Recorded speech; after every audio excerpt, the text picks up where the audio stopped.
budget to put the fire pump system in. So you hear that, Raj?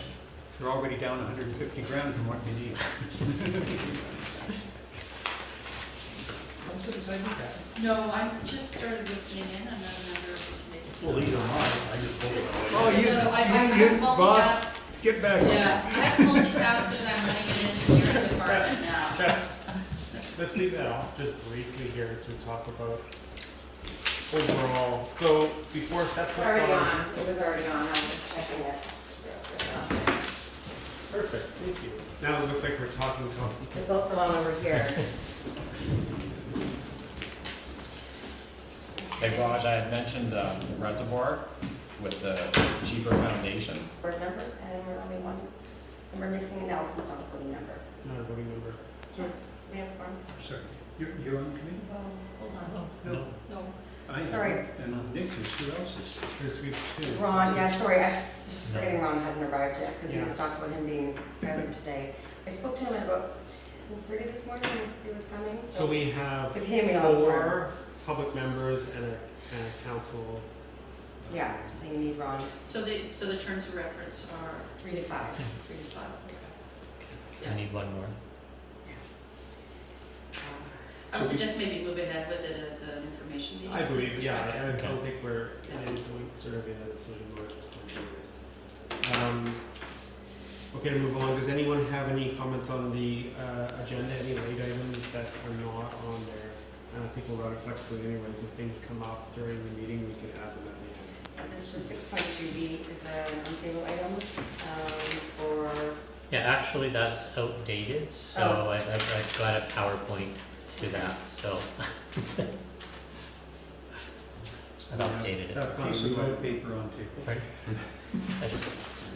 That was the email that I had sent out yesterday, Nick, about Yep. the analysis. I was uncertain about the total, what the total budget was. there he is. Since then, I've gotten some certainty, so I got Better better numbers. defined. Yeah, so that had a range, now we're kind of got a firm number.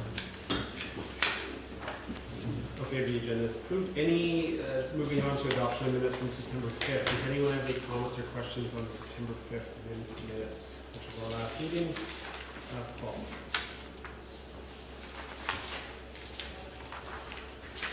It's not anything on the table, so it's approved. Any public comments? Bob, are you a member of the public? How are you, what are you representing? Probably ask that question. We will be hiring Bob to do some project management for the Cove Bay Water Treatment Plant. Okay. In the interest You're of, in transition, new- but will be a consultant. Yes, correct.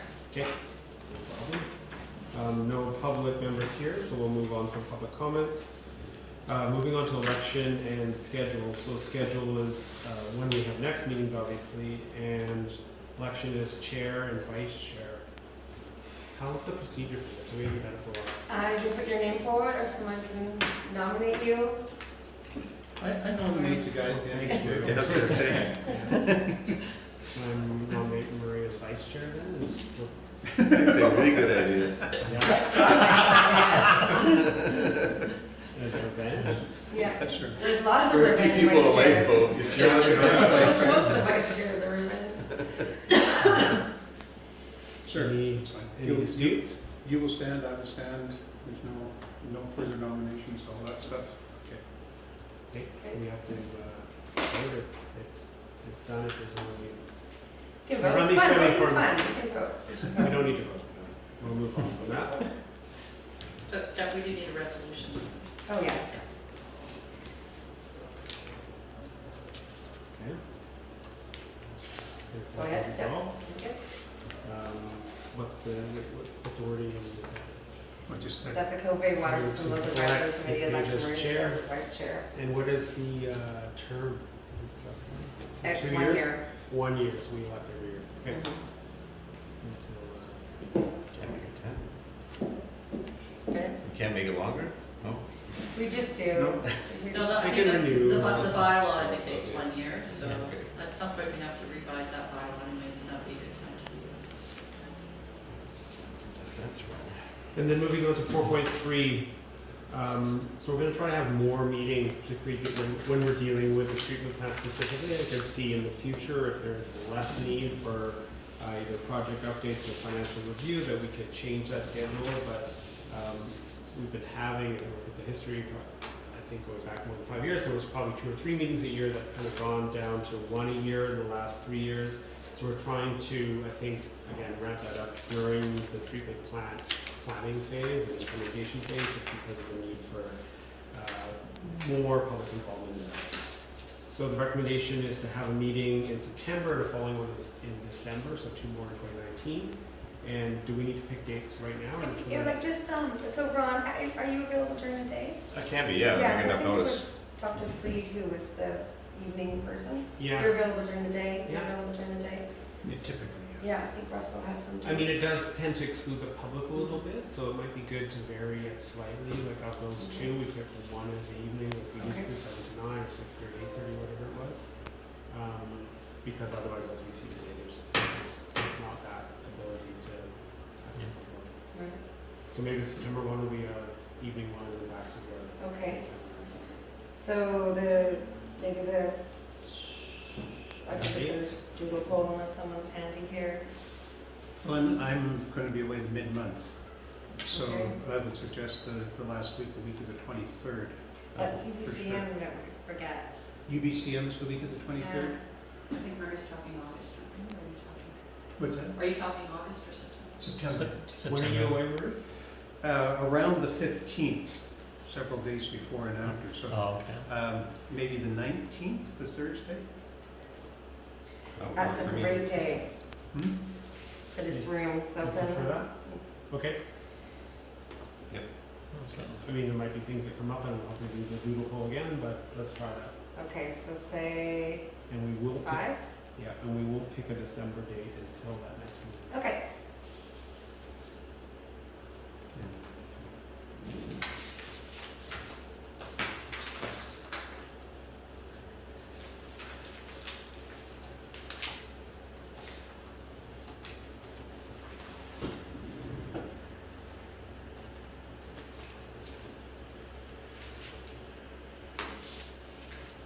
So moving on to.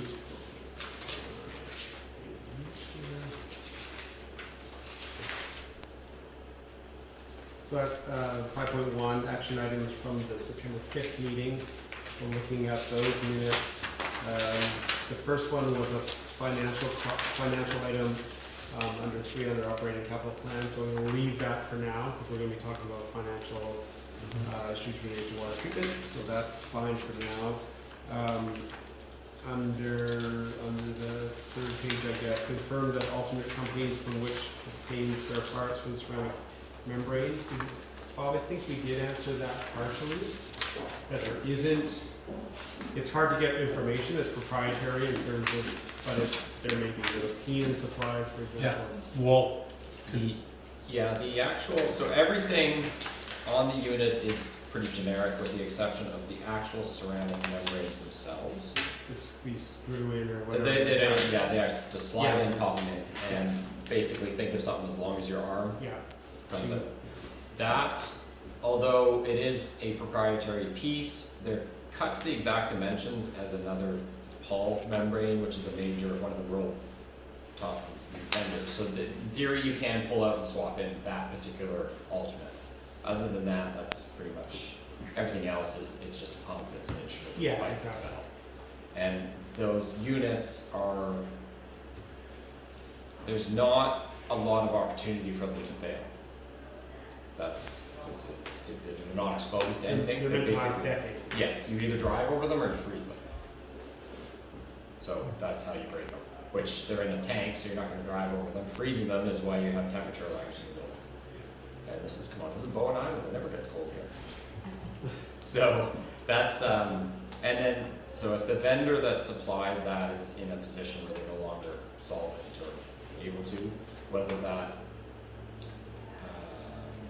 license gets cascaded to somebody, or as I said, Paul Membrane, which is one of the world's largest companies, do have, they use their dimensions basically. It's not a change of record. If I could just Yeah. ask, is it the same specification of the filter, or is the filter different?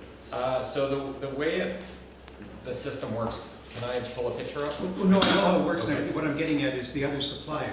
It's the same dimension, but Yes. is it the same porosity or that sort of It's the stuff? same porosity, it's a different material coating. Okay, So the charge on it's slightly different, so it's I think it's a little less hydrophobic, so the water, just the behavior and the interaction of the water at micro pore levels, whether it's slightly charged or not, has an impact. So it may reduce the flux rate through, but the system, I don't see that as a big concern within a 50-year horizon. There's enough float in there for the growth of the community that it wouldn't make a big okay. difference. So my concern was that you put this thing in, I and know. suddenly the system works differently. I would expect a percentage difference. I couldn't tell you exactly what it is. But you don't have to change the pressure of the water or anything No, like that? Okay. no, Yeah. I mean, the question came up as kind of a weakness of going with a Yes. proprietary system, and I would suppose that all these systems have some proprietary components that are, if there's they go bankrupt or something, it's Yeah. gonna be hard to replace. Every membrane system has that, no matter whether you buy from the biggest in the world. You look at the old Xenon company, they've been bought by GE, then they've been bought by Suez, and so, Yeah, the market's there. It is a dynamic thing. The membrane itself is always a proprietary piece. Eventually somebody makes an alternate eventually. The nice thing about where you're going is it's not a part that's a 5 to 10 year life, it's a part that's a 20 to 30 year life. So that's kind of the difference. As I said, that's the one piece of kit in there that's trickiest to deal with. and I presume you're buying a number of replacements at the same time as purchasing. You're welcome to. The vendor actually says that there's no need to, but personally, I would buy one or two. Even if they're put on the shelf so the public can look at them and say, oh, that's what my water's filtered through. You know what I mean?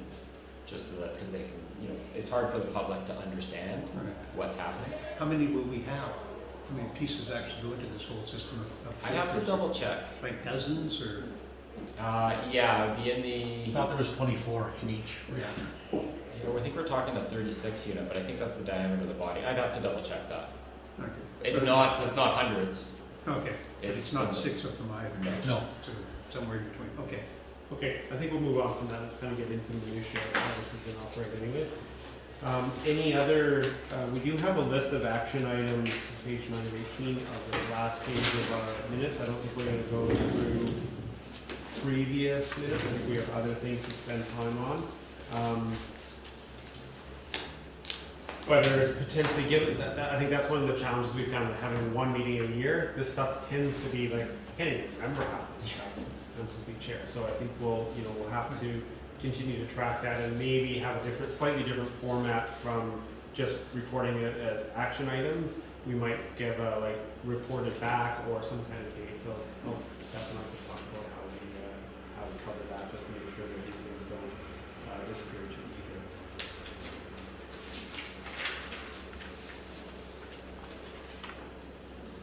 So I'm going to move on to business arising from the minutes, and 6.1 is the Cove Bay water system update, and I added this during the development of the agenda, and this is our sort of general overview, and I've listed water quality. We do test regulate if there's anything that we need to know about there. Water usage of the lake levels, obviously we're already into a dry spring, early summer, there's questions about that. Water conservation, and this is not a specific item, but just is there any planning, other information flow around water conservation? And then just the maintenance and operational, is there any piping, is there any upgrades going on, any cleaning going on, anything that's kind of, again, operational in nature? So I believe that's probably over, we can turn that over to Bob for, Gavin, I presume. Yeah. Yeah, we've got a couple of PowerPoints on that stuff as Okay, well. sure. If you A can couple, bring them- I've got one from. Just one PowerPoint, yeah, Yeah. presentation, if we bring that up, kind of move it along. Okay.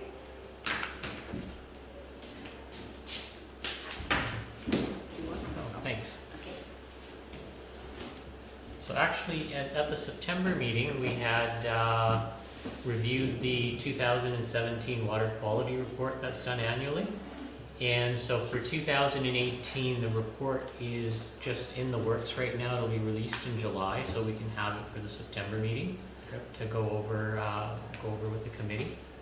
Have you And put that to provide that to the committee in advance of when it's released rather than just for the I'm September? sorry, what is it?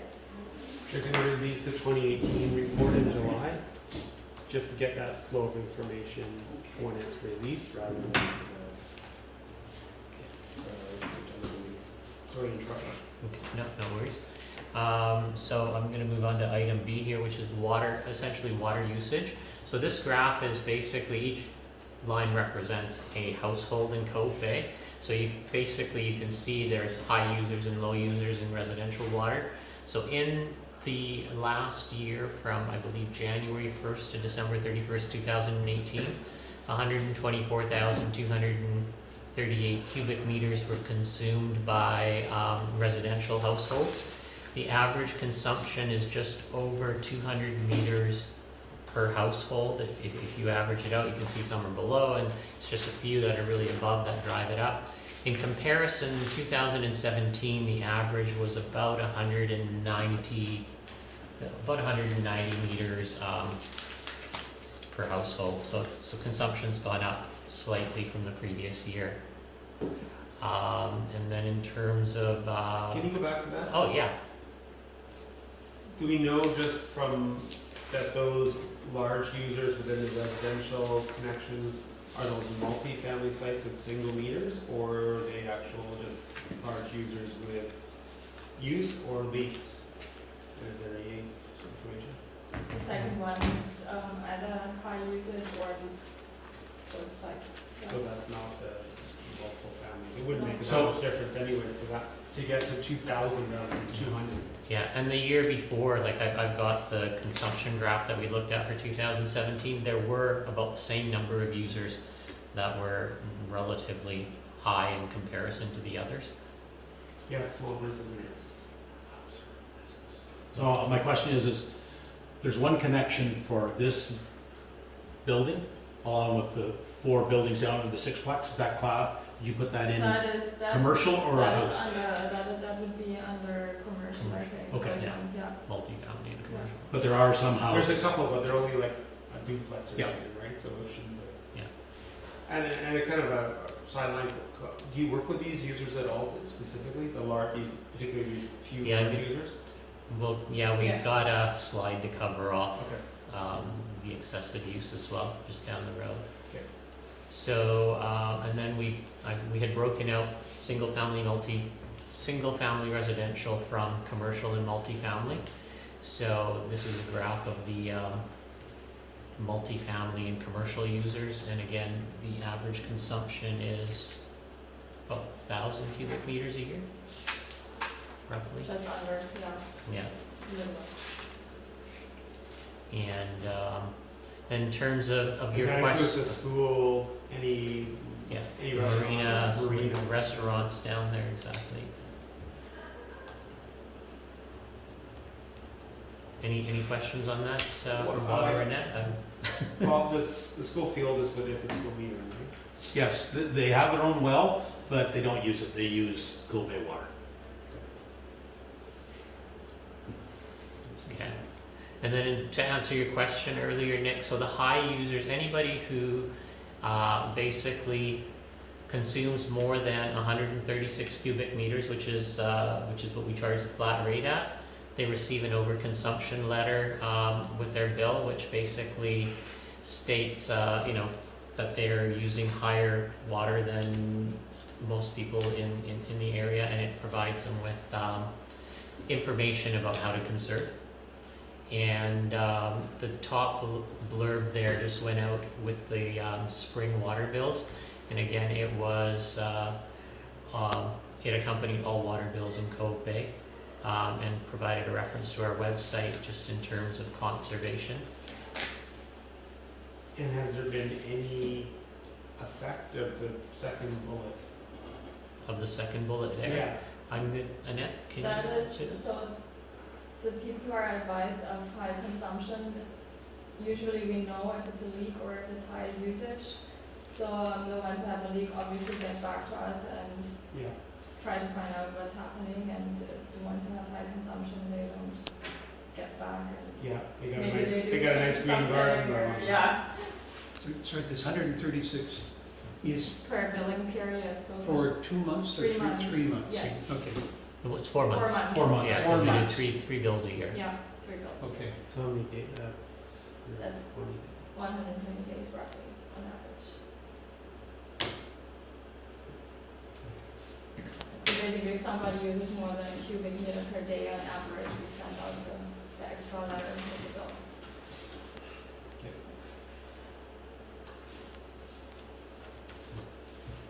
So I think you had lake levels in there as well after conservation, didn't you? Yeah.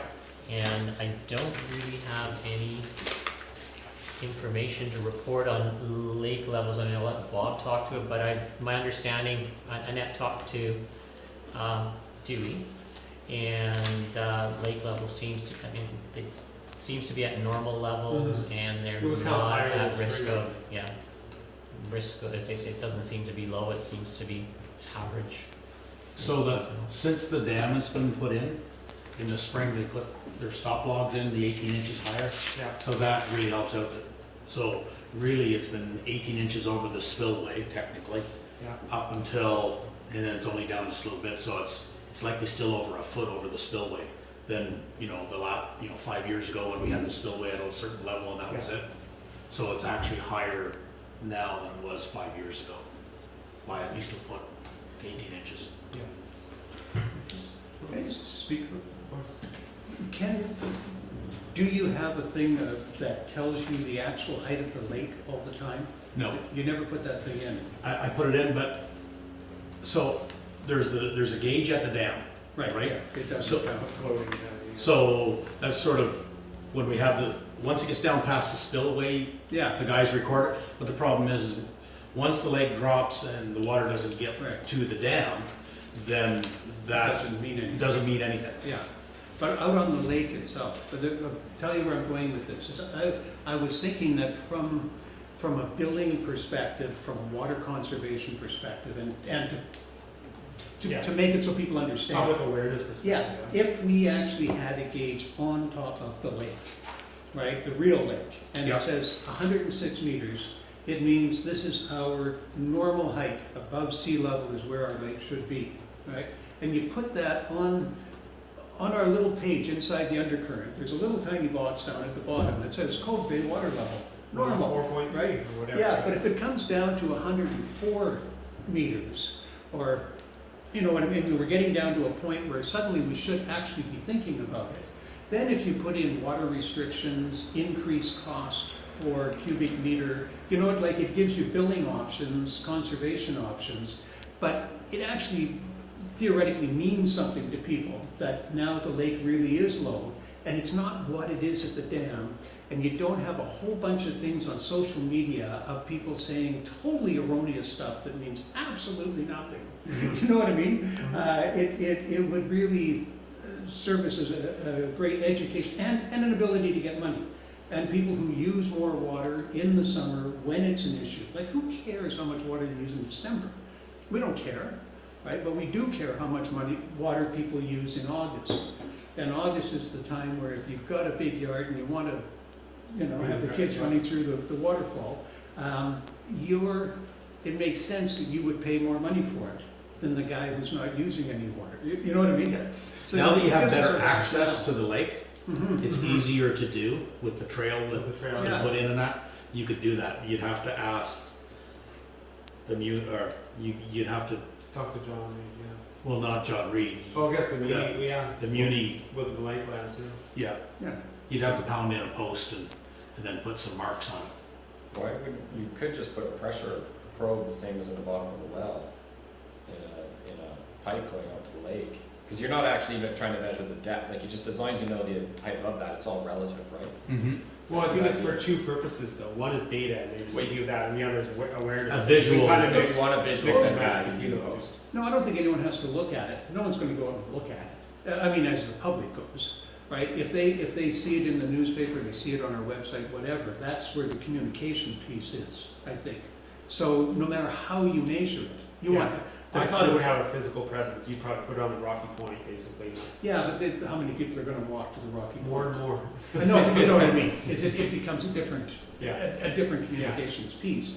Whereas we wanna do it cheaply, Yeah. but something that can be read by a technician on an ongoing basis. Yeah. And- So we want to, are we converting that to an action item or? I would that's suggest, my what you need suggestion. to do is you have to make it as a recommendation to council.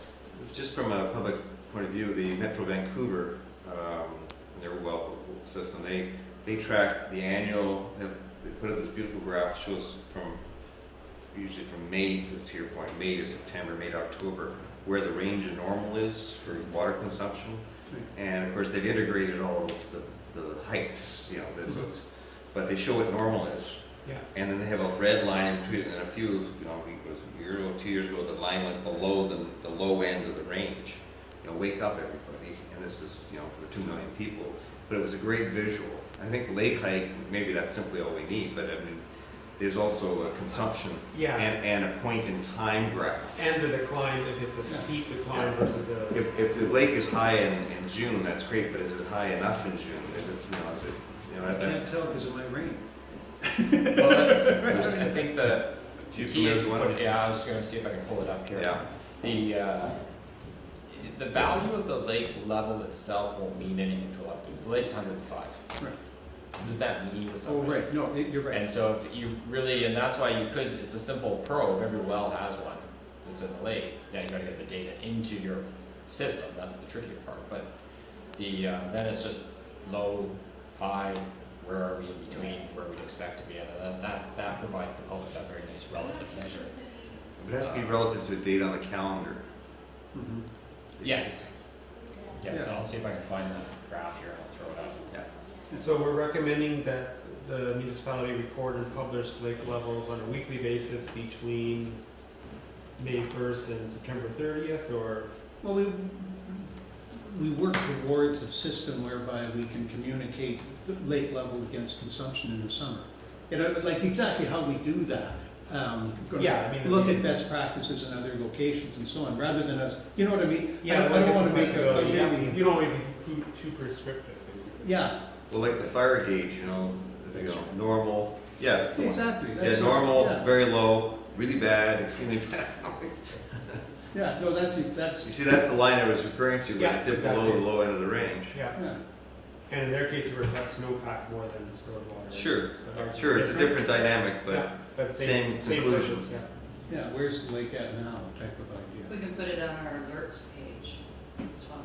Yeah. Our alerts page. Yeah, I just, it would save a lot, and I'm just thinking of all the social media thing, but also, again, a way of capturing money later. Yeah, no, You know, I think it's very true. I think that's conservation. part of it. It's like, if people need to understand, there's enough people that use Cove water have no idea where it comes from at all. Right. So, Yeah. But again, the recommendation from the committee then, I think should be something a little more generic, but asking council to, So the Cove water Sure. local advisory recommend that Bona municipality record and publish lake levels to increase awareness and support water conservation. Recording what? Publish, doesn't say how, but publish Grafton Lake water levels, I guess. or Raise awareness and support water conservation. Can I just suggest a minor amendment that, so it'll be that staff be directed to investigate and implement, Sure. and that way it gives us the, Yeah. yeah. and then we'll talk about. Yeah, I mean, it's just a matter of getting a wire from wherever you put a probe, and that's something you would know, whether we get a conduit trenched down when the road comes down, or you put something at the dam, and then how do you skate at the dam? Yeah, you should go from the dam and go out into the lake. Yeah, not the dam, because it doesn't count. But you have to get over the rock hump into the lake. Well, we may not, as long as you're below the lowest level you can draw the lake down to. I'll show you later. Can I, Yeah. recommendation though, in 2019, it's gonna take us weeks or months, not weeks, months to get a system like that in place, that we do the manual data collection. Oh, yeah, no, this would be, again, for, Just Dewey or whoever's gonna be in charge of going up to. Yeah. this is more a long-term idea than something we're gonna implement in a week. Yeah, and so, but it would be nice to start to collect that data, that band that Right. is based on older, I don't think we'll add that, we'll discuss this going forward. The committee recommend the council direct staff to investigate and implement reporting and publishing of Grafton Lake water levels to raise awareness and support water conservation. Yes. I'm gonna say on a regular basis. I'll leave it to staff. Once if they figure out how to do it, we'll go from there. And I have a mover. Okay. Moved, Second. all in favor?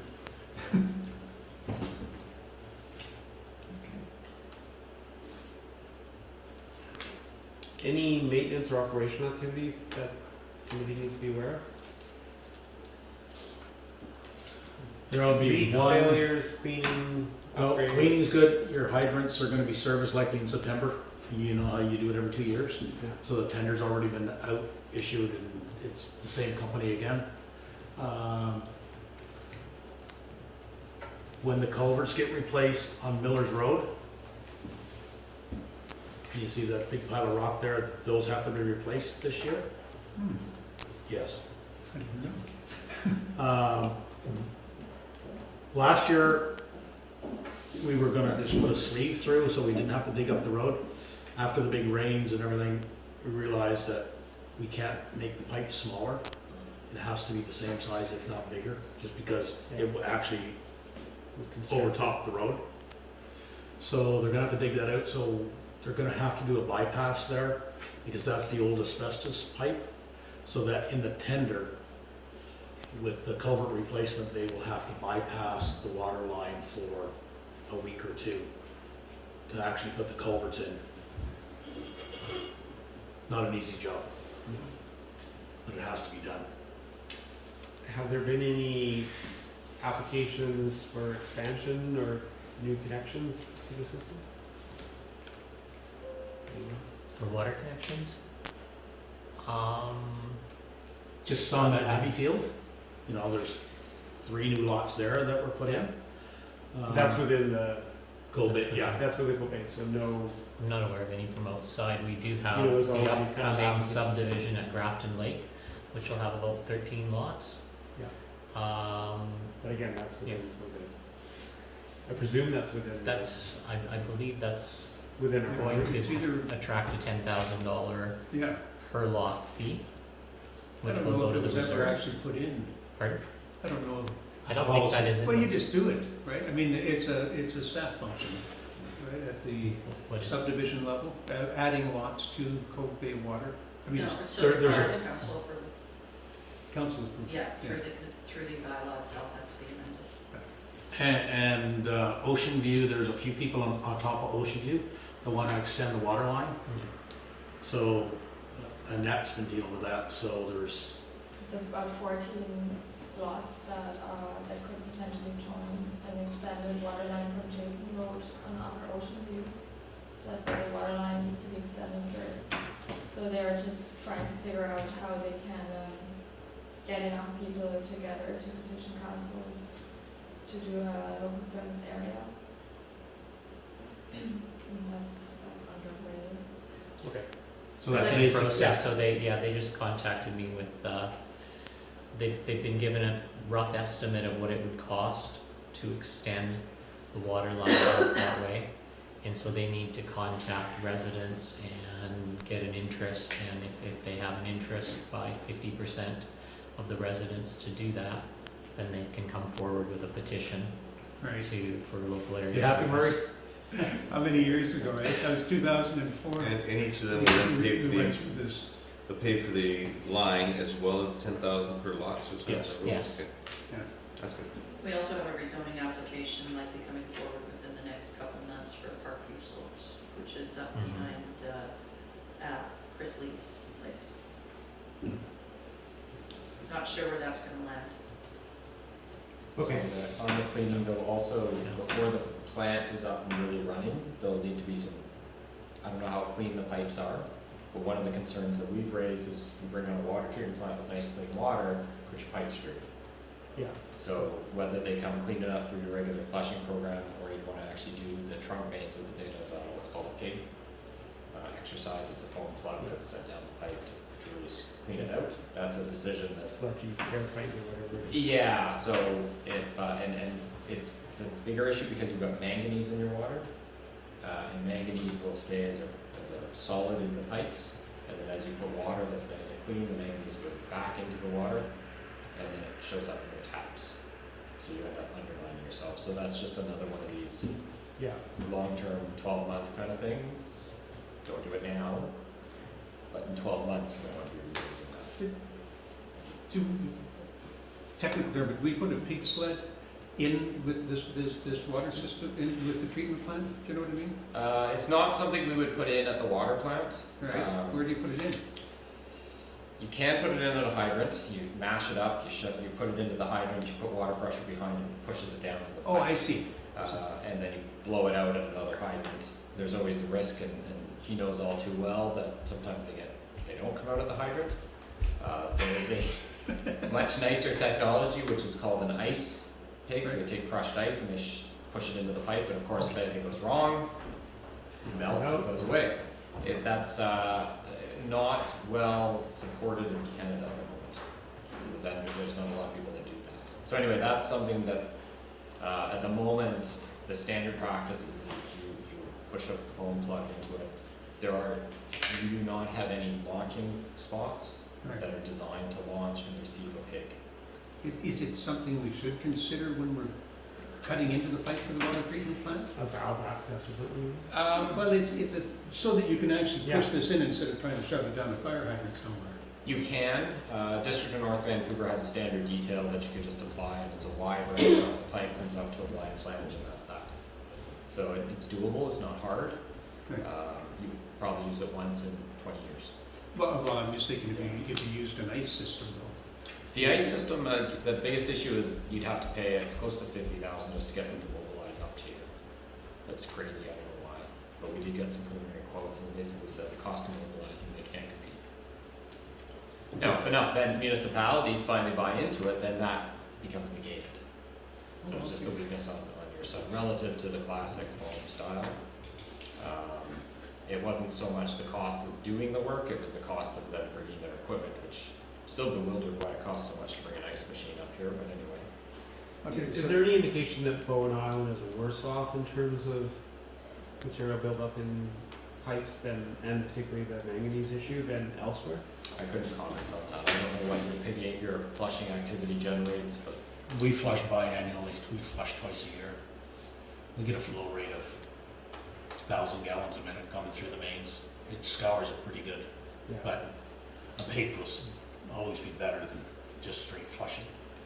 But then, but that may be adequate. We might not even need to pay. In other words, if we're flushing 1,000 gallons a minute, we flush it with super clean water. Once the thing is done, we might be done, right? you might be fine. It's a risk something to management. think, something to think about down the road. Yeah. But you can always break in at the old chlorination station. Oh, there okay. To launch your pig.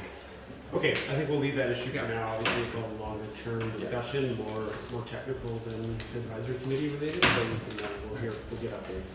So we'll move on to 6.2, which is the water treatment plan update. So it starts with Are you done, also Raj? give a project update. Okay. Or have you got more? Oh, no, I'm done on the water Oh. conservation piece, yeah, we're Yeah. to where you're talking. Okay, so how do we want to do this? It's going to turn to Walt for sort of the technical update and then talk about financial? Yeah, how much time do I have slotted? As much as you need, I think it's a big. So what I had envisioned is walking you through what this plant looks like, and then what you'll verbally just going to go through what the next steps are going to look like, and then as a committee, what things you want to be sort of through that looking at and further investigating. Sure. So I thought I would start with just an overview of the design, so you can see what this plant, how it looks. So easiest is to show you, unfortunately, my computer doesn't talk to that projector, so. So these actual, like, getting close to tender drawings or something like that? Yeah, so that's the design package. It's internally, we've issued it for 95% review. You're welcome to have this copy. It's redlined as it's been marked up internally. So you're welcome to have it to look at. I don't mind leaving it here. The electrical drawings are loose as they're developing. So it's an internal sort of review stage. The way it works is we designed it in this 3D version, and then from that, we generate the drawings. So, yeah, I'm going to leaf through so you get a sense of the level of detail and development that's happening here. All the way through structural. So the first two are civil, architectural, structural process. So this is the line diagrams. And then you have the process mechanical, which is the piping. Everything is in one building then, except for that? Except for the tank? sludge drawing and the reservoir. And in this PDF version, I don't have the electricals and plumbing and HVAC. And then I got them today, the electrical up to basically the control side, which we haven't designed yet.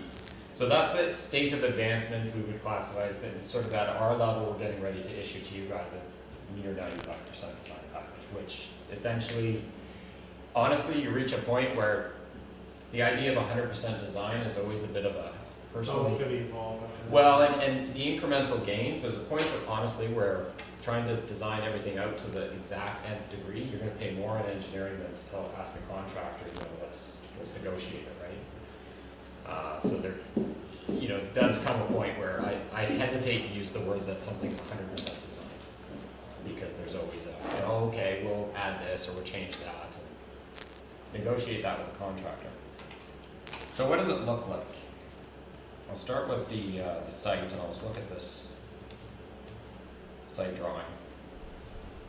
The chlorination building, this is your existing road running along here. That's the dirt road that your water main is under.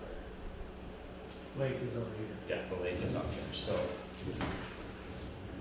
You can have your little pointer. Whoa. Oh, yeah. It's right Oh, here. Raj has it. That's where the existing building is? The existing building is down here a little bit, just slightly off the page for the existing chlorination building. Yeah.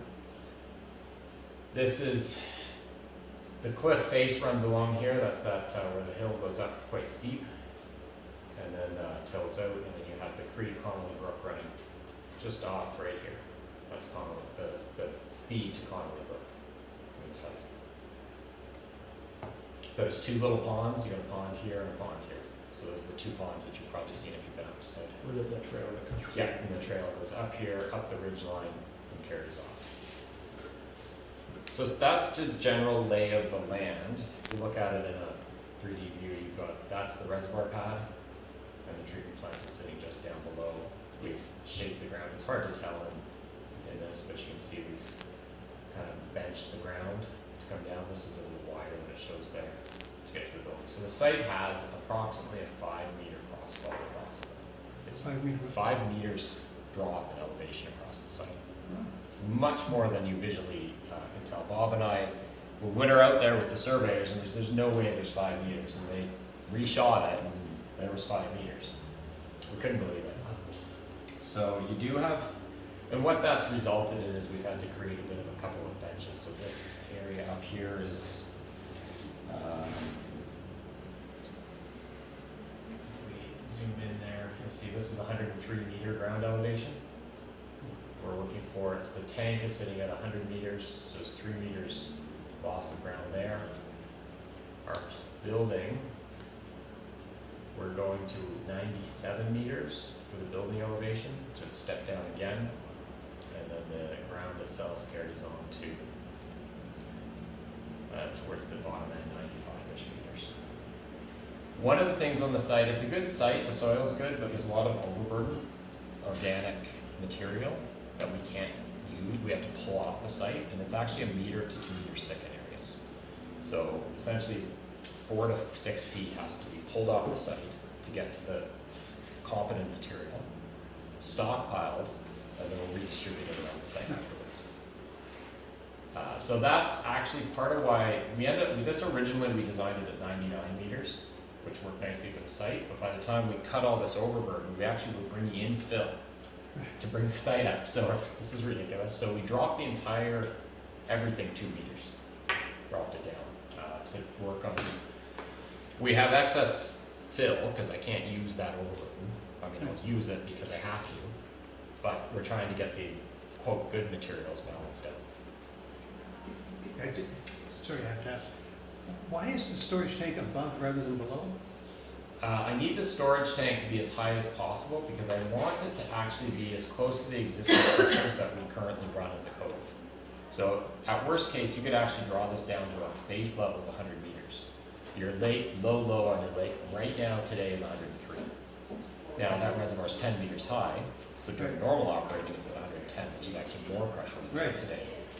If I go further down, I'd actually starve that low pressure end, and so it drops the whole pressure in the community a little bit, which I don't want to do. Do we not have a pressure reduction valve before we get to the first hook?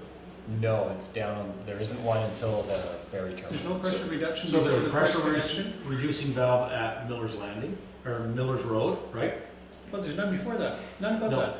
So all this is all gravity, Oh, okay, so takes fair out, enough. and Fair then enough, I understand. you have to remember that it runs along Miller's into Deep Bay and then keeps going up to the high Yeah. zone, so, No, I just assumed that there would be pressure reduction at this level no, for the Kate's Hill stuff, but. So just down in the Cove is it? Okay, In a perfect world, the reservoir would be 3 meters deep and run between 103 and 106, but it would be so large, it doesn't make sense. So it is your normal operating pressure, you're gonna see 4 meters of more pressure, normally. After a big fire event, you could be down a little bit lower, 3 meters lower than your low. Okay, sure, good. so yeah, the reservoir's sitting up here. Essentially, we cut the site a little bit. You slide down the slope onto the reservoir pad. You can drive up to it, gravel pad around the perimeter. We are envisioning a dirt access road, not like a gravel, not an asphalt. I don't know if we've changed from that, but we weren't envisioning asphalt. We've got a cut to the old water main, so this dark gray is just a rock retaining wall, rock stack. You come down another slope and then you come to the building and you can back a truck up here. This isn't just a concrete apron. You back up here, you've got deliveries to the chemical rooms. And fire pump will get into the building to get access to the main side here, and back here. We don't. Pretty tight turnaround. It is very tight, and you can see we're pushing, there's a setback against the creek. You didn't draw it on here, but we are set back on it's this dashed line is our setback. You can see it over there, over at Green setback. Yeah, so that's the line. I'm not allowed to build beyond that line. So we are jammed up against it. See that one? It's kind of hidden under here. So that's why it's so tight. Now this is 5 meters wide. This is as wide as a normal road. Mhm. So you can't get like a double truck, but you could get a standard single flatbed hammerhead turnaround style in there. There'll be a bollard on the corner, and I'm sure it'll get scratched, type thing. But that's the reason it's tight. Alternately, we spend money and we put a retaining wall across here, and we stretch this over. So right now, that's just a 2-to-1 graded slope. You could steepen it with a wall, but it just adds money. And all that ever comes in there is whatever chemical we're adding. Yeah, so you're bringing those in either on a pallet with 20-liter jugs, or you're bringing them in as barrels. The largest is a tote. All of these are on pallet carts, so worst case, you can unload it here and just pallet truck it up. Yeah. So it's not, we even looked at flipping the whole building so you had more room, because you'll find, if we look at this building, so you can see, these are your 2 chemical rooms. One is your acids, the other one are bases. They can't be in the same room. So that's why they're 2 separate rooms. This is the fire pump room, which really you're not going to have a lot of equipment coming in and out of there. You build it, you leave it there. We did look at flipping this around so that these rooms were over here, so you have more access. The downside is that if any of this big equipment has to come out, we wanted, this panel of the building is essentially removable, or there's the roll-up door, so it gives better access to get something really big and heavy out. So we didn't really want to flip it around. When we looked at that. Does the concrete pad extend outside the building? It extends flush to the building with the exception of the sidewalk pads, 1, 2, 3, 4. So we just have a projection out from the edge of the building on the, at the access points, but not around the perimeter of the building itself. So that detail is, just show you what we're envisioning there. At the doorways, essentially a little apron coming out. Now this is actually, one of the comments, this is actually flush to grade, it's not a 150 step. So this is actually flush right across it. That's just one of the comments there that came out. So yeah, you have that initial concrete, but there's a transition there to the gravel. So it may be, that's where you get into this, do we asphalt it, do we not? Do you watch your budget and then decide? Kind of thing, like it's not something that you're stuck to have to make a decision. Today, you can look at it as you go along. I mean, lots of asphalt trucks working today, so it's doable. It's just, in the perfect world, yeah, you put asphalt in. It's just a financial decision. You can drive across the front. Again, it slopes up. You have a bit of a rock stack wall here. I am pushing back, and then the highest point is the 3-meter high wall, which is now, I need my geotech to sign off on it and everything, so I'm gonna see if the guys can rework that to get it down to 1.2. It's just a detail. So that's sloped. We then have just the fabric building is envisioned to be down at the end of the site here. The what? So once the solids are, so after you've treated the water, you're gonna have a reject Right. muck. So eventually that comes out too wet to hold in your hand. It needs a bit of time to dry.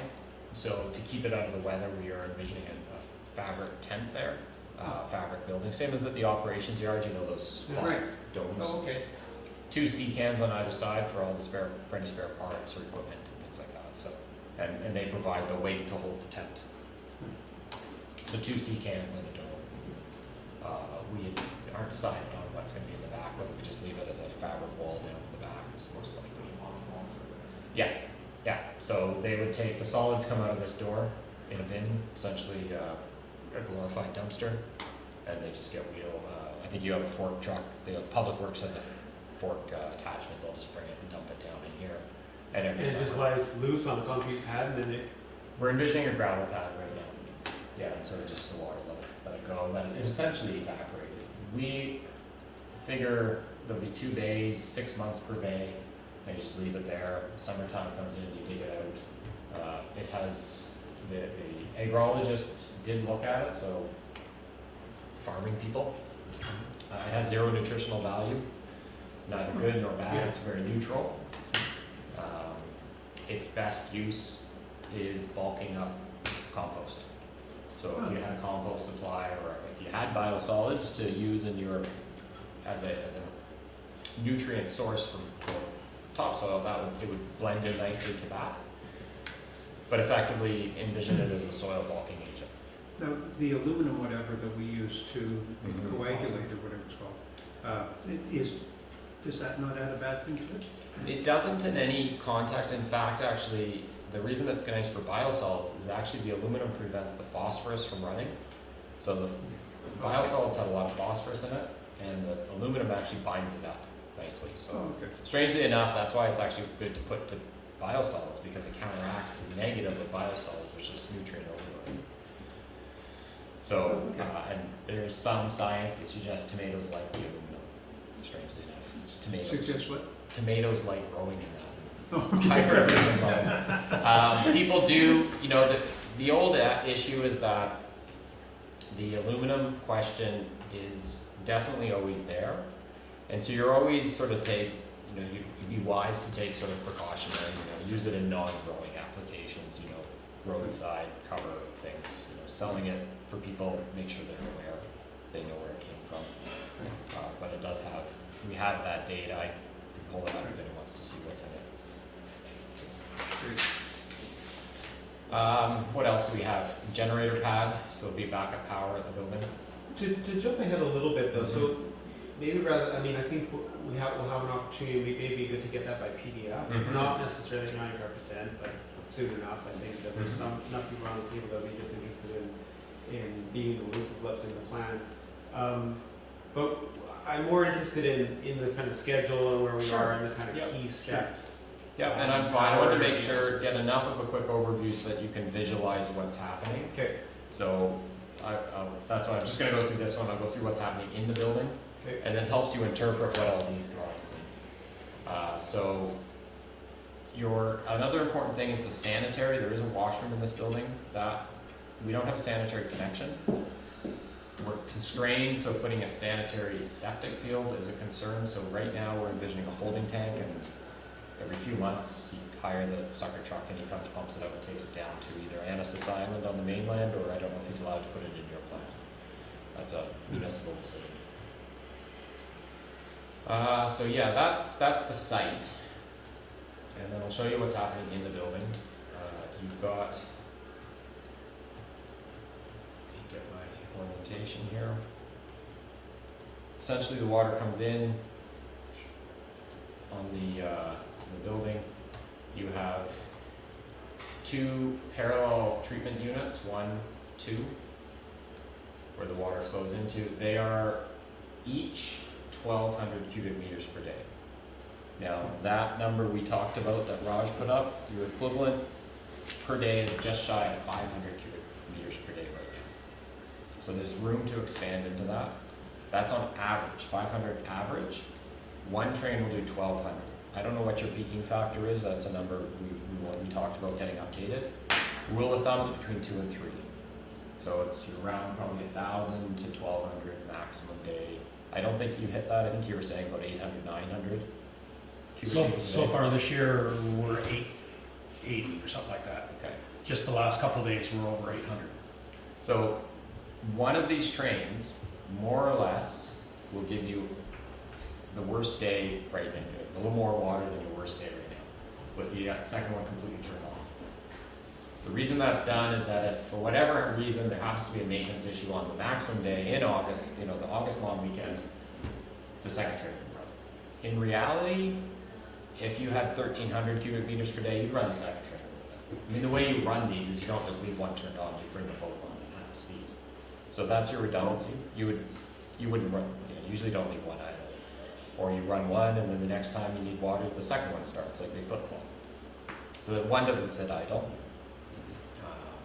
But that's the concept, so 1,200, another 1,200, there's a space there for a future 1,200, which brings you well into the future in terms of your demand. Would the lake provide that amount? You'd need to, Bob was saying, take another 18 inches up on the lake, which Oh, you can okay. do that. Okay, fair enough. So the two would have to work in lockstep. We do have UV treatment afterwards as well.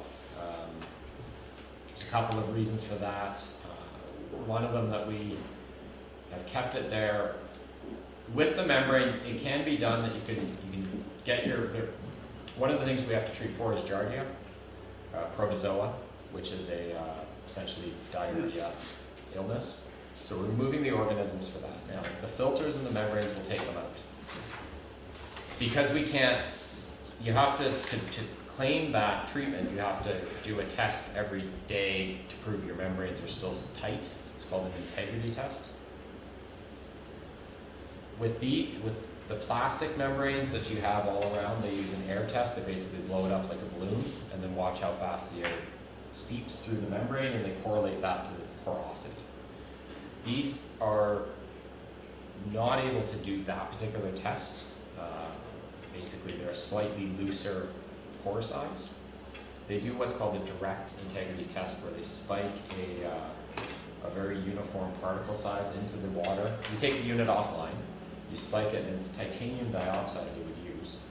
And then they use a particle counter pre and post, and they count the particles to show that they were removed. It's all NSF, it's all fine. if anybody does a Google search, they'll see lots of exciting talk about titanium dioxide. But that's nanoparticles, these are not nanoparticles. But it's always one of these things, well, you know what? If I put in the 2 UVs, I don't have to worry about that test. Not a problem. I don't have to do the integrity testing. Michael Wu from Vancouver Coastal Health says, fine, I'm happy, nothing to worry about, because he doesn't even have to spend time reviewing the validation. So, and then the public likes, you know, we all know that UV treated water is that added barrier, great secondary treatment. So we've kept it, we've included it. It's after it goes through the membrane. Yeah. Yeah. Yeah. After the organics are. Yeah, so after we Was pull that out the planned organics, initially, or is this an addition then? it's always been there. We'd always had that, and it was always one of these things where we're like, well, the vendor of the membranes doesn't like that because it makes his look like his membranes need a UV system, which they don't. That's a policy decision more than it is anything else. Because number one, you don't have to worry about integrity testing. It actually allows you could actually bypass your plant, like you bypass the filtration system if you really had to and still get some disinfection. If, you know, hopefully you never have to, but whatever. So, and you know, everybody understands, hey, not only have we provided filtration, we've got that extra protection of disinfection. So, you know, that's why they're there. And then it gets pumped by a little pump skid over here up to the reservoir, 2 little pumps pumping up to the reservoir, and that's what these 2 little boxes are. Little pumps take it up to the reservoir, so not big. And the reservoir is a fully enclosed tank? Yes. You've been up to Kate's Hill, Valhalla, they're all steel bolted tanks, so it's just a Same design. Same thing, bigger version of that. How many gallons? It's 2,000 cubic meters, what's that in Okay. gallons? So that's a worthwhile topic of discussion, Or gallons. is the size of that tank. It is sized based on, so the way we size the tank is fire protection. So there's typically 3 components.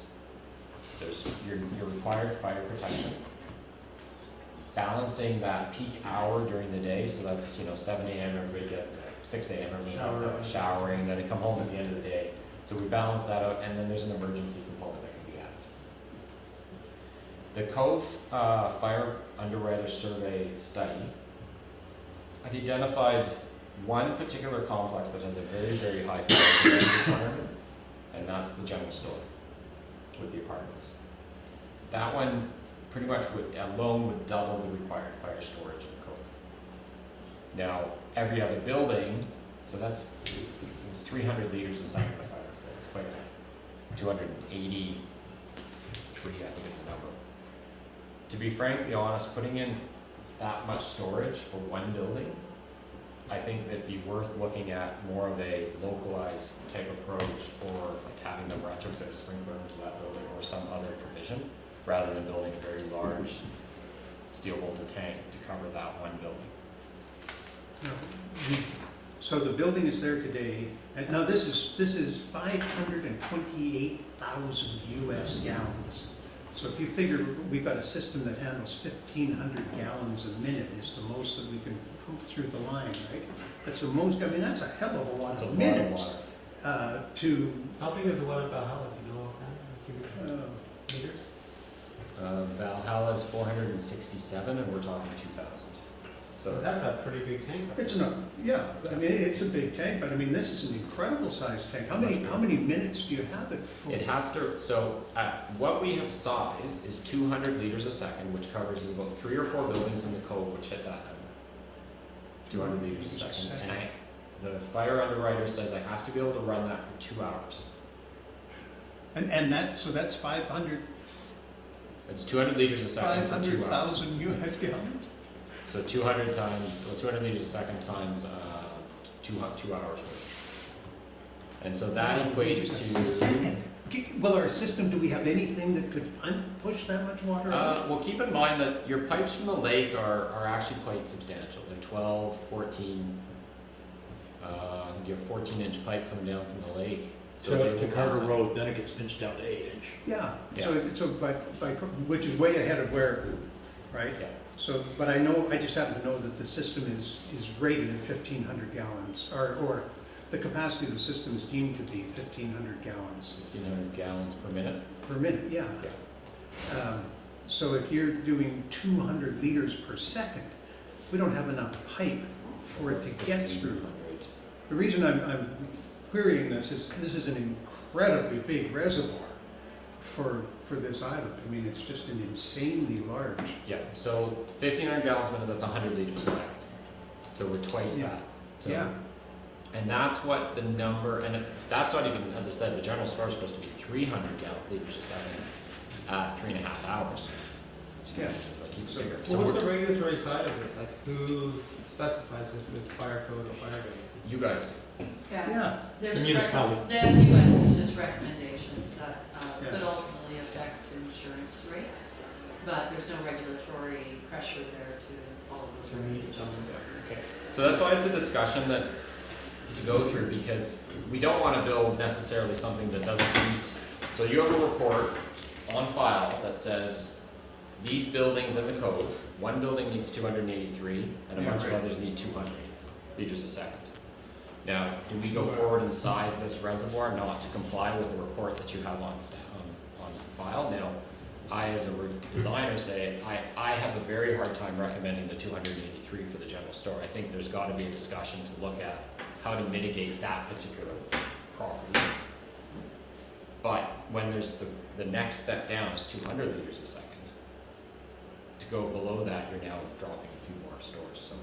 Right, but we have to say, okay, how much water will come out of an 8-inch pipe? Well, the pipes can, But if we have a system designed for You have a 1,500. bottleneck upstream from that. Yeah, you so, currently yeah, have a bottleneck. but- if between that big tank and the building that's on fire is a pipe that will only let half that amount of water go through, you know, and this is for like 2 hours? So it's defined, so yeah, so this is a published, I believe this is your worst one, 473, I think that's the general store. And that's the 3,700 imperial gallons per minute is the recommended flow of fire for that building. Yeah, and since our system is, and it's designed for 1,578 or whatever it is. Without any sprinkler. That's because it's wood frame and it has no protection. So those can be, sprinkler protection drops 40% off the required fire flows. Which is not insignificant. You're right that your system can't deliver it, but should we be designing something now that is predicated on a bottleneck that currently exists? And that's the discussion that needs to be Right, had. but you can make the reservoir bigger a lot easier than making the pipe bigger, Correct. Yeah. right? So if we ever make the pipes bigger, we can certainly add reservoir capacity up at the lake. Yeah, and I think, but as an advisory committee, I think we should try to steer through this a little bit, partially because there's obviously some work being done on this issue, and another thing is, as an advisory committee, it's hard to kind of weigh in on something as technical as this. At least I would be comfortable saying like, oh, they should put sprinklers, or we need a bigger tank. So I think we'll Yeah. take it as I get that. information and move on from that particular issue. yeah, Fair enough, but I Yes. do want to make the point to Walt that Oh, I agree. that Yeah. putting in more than we can handle in the pipe doesn't seem. No, I agree. There's it some seems you're bringing up some counterproductive. practical issues in terms of the Yeah. overall system. That's. But then look at your cost between 100 or 1,000 cubic meters and 2,000 cubic meters. It's $100,000, which is scary enough, not that much. No. I mean, try to retrofit with sprinklers down the general store. well, and to get this so that number 2 tank price is currently what we're carrying. So that's your 2,000 cubic meter tank. That does not provide sufficient for the general store. Right. We got The that. general store is actually sitting up here. Yeah, So we're not even going to the general store. no, we're not, We're gonna start saying that's an outlier, let's look a little more practically, and then yeah, I agree with that it is a topic of discussion that as a community you need to wrap your head around, because I don't want to come back in the future. But you look at the 2,000, so we're providing 2,600, so 2,600, 2,600, we've got I think this one's slightly out of town. No, Artisan Lane, but they're actually uphill, they're in the Artisan Lane is supplied out of a different fire protection zone than the Cove. That comes from Kate's Hill tanks, which are also undersized, based on this report. Right. So you can kind of see the range of numbers that are being thrown out here for the building fire protection in the Cove. And not all of these are in the Cove, some of these are out of town. And some of them are up higher up. So just, that's something I think as a committee you want to think about. Right now, we've carried the 2,000 cubic meters, which, you know, at some point, you're gonna replace pipes and upsize them. You know, I have the same discussion, I have another municipality which chose to keep the fire flows down, to keep their budgets down, now they regret it. So, it's, I won't go that way. You guys can tell me to, but I won't do it. That's a council steps. I do think this 3,700 for the one store is probably, worth a separate discussion. So that's how we've sized the reservoir. There's a write-up in the pre-design report, which is one of the items you'll want to read, is that it just spells out why and what we're doing. Puts it in words. Can I ask one more question? Sorry. Mhm. Bacterial regrowth, if we go to this 500,000 gallon tank, it's going to take a long time in the middle of the winter for this water to ever get to that last house in Miller's Landing. Yeah. Are we going to worry about regrowth of bacteria through our system because of it? Less worried about that because the water's not going to have a lot of organic compound in it to feed bacterial growth, and so that'll hold the chlorine stability a lot longer, so the chlorine will do what it needs to do. And so I see that as less of an issue. The other thing is the tank is not the classic, back in the, and you probably have a few here where there's one pipe in, one pipe out, so they don't get stirred up very well. This one is, we are definitely cross flows. The water comes in one corner and then flows across out the other side. We may put a manifold on there to make sure the tank gets stirred every time it fills. We're also not putting in the emergency component in that tank, so we're 2,000 cubic meters plus the balancing storage, which that's just 25% of your maximum day demand. We aren't going any emergency. The reason is it's already a large tank, and you have Kate's Hill, and Valhalla. They're not, in an emergency, they can't pass fire flow down to the Cove, but they can supply some potable water down to the Cove and hold the pressure if there's an emergency. So we kind of, again, that's a decision and a discussion that should be had, and people should know that when they go into what they're getting. And so that may be worth. It sounds like it's a much bigger, like it's a fire risk kind of discussion Correct. for the whole community. It probably relates less to the general store specifically, more to things like interface fires and things like that Yes. that might have much larger demands over a longer period of time. So I know there's a number of emergency planning set of initiatives at the municipality level, so maybe we'll move on from. Yeah. Again, I don't think the advisory committee is going to get into. We're just sort of on the periphery of the discussion of that, so we're not going to provide any direction. So we'll take it as information for them. Okay, so that's basically the building. I'll close off on that. There is an office and a washroom hiding in here. It's an office, little work area tucked in the corner, and a washroom, electrical room. So that's the treatment plant. Let's say the drawings are generated there. You can have a look at them as we advance. Which looks like a big site on the ground, but when you basically there'd be no room for expansion on this site. Not without moving a creek. Now you work it out. Your current demand is what did we say? Roughly 500 liters per day on average, or 500 cubic meters per day on average. If you have a factor of 2 to maximum day, say you're 1,000, you're currently 600 lots right now, or 600 homes on the Cove. So you can double that without trouble. Yeah. And even if you So choose. the redundancies within the existing building not needed. Right, and then you can expand a third train in there, in that footprint, so, and again, that's 2 operating trains with a full 1,200 in standby. So in reality, you could probably push out from your current 650 lots up to probably 1,500 within this facility. Yeah. Without anything special. So that's a fair bit, that's doubling the community size. Yeah. Keeping in mind, you know, as demand goes up, the reservoir volume goes up because of more people, so this reservoir is sized on the 2,400 maximum day, I believe. 25%, 2,400, yeah, so. Yeah, we're working on, that, so that reservoir for balancing is for that future flow. So now, budget, everything, moving on to the next thing.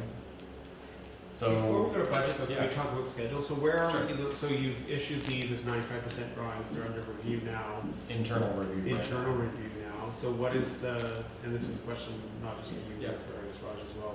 So when is this going, like when is this gonna be tendered? When are we expecting construction to start, Yeah.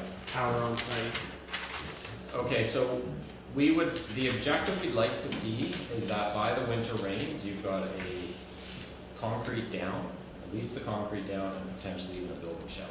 That's ideal. So to get there, we would like to have this, So end of October, say? end of October, so we'd like to see a tender period through July.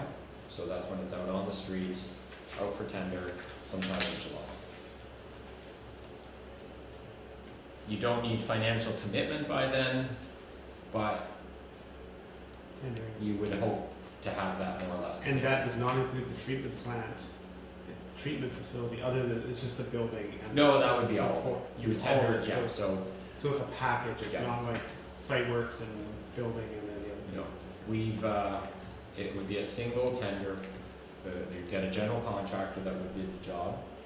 The general contractor would then cascade out all the contracts to the subs, concrete, earthworks, building, equipment, mechanical, electrical, all that would be cascaded through the general. So you would have one contract with the general contractor. We talked about splitting out, like pre-purchase the reservoir, pre-purchase the package equipment. Yeah. You assume the coordination risks, and there were some issues around the package equipment vendor getting bonded, which we didn't, which the municipality would, it's unacceptable risk for you to proceed on the purchase of equipment without a bond to guarantee performance. So the current approach is it's a single tender, one package, you have one contract with the general contractor. So the hope would be that contract is somewhat ready for signature, well, is ready for signature in August.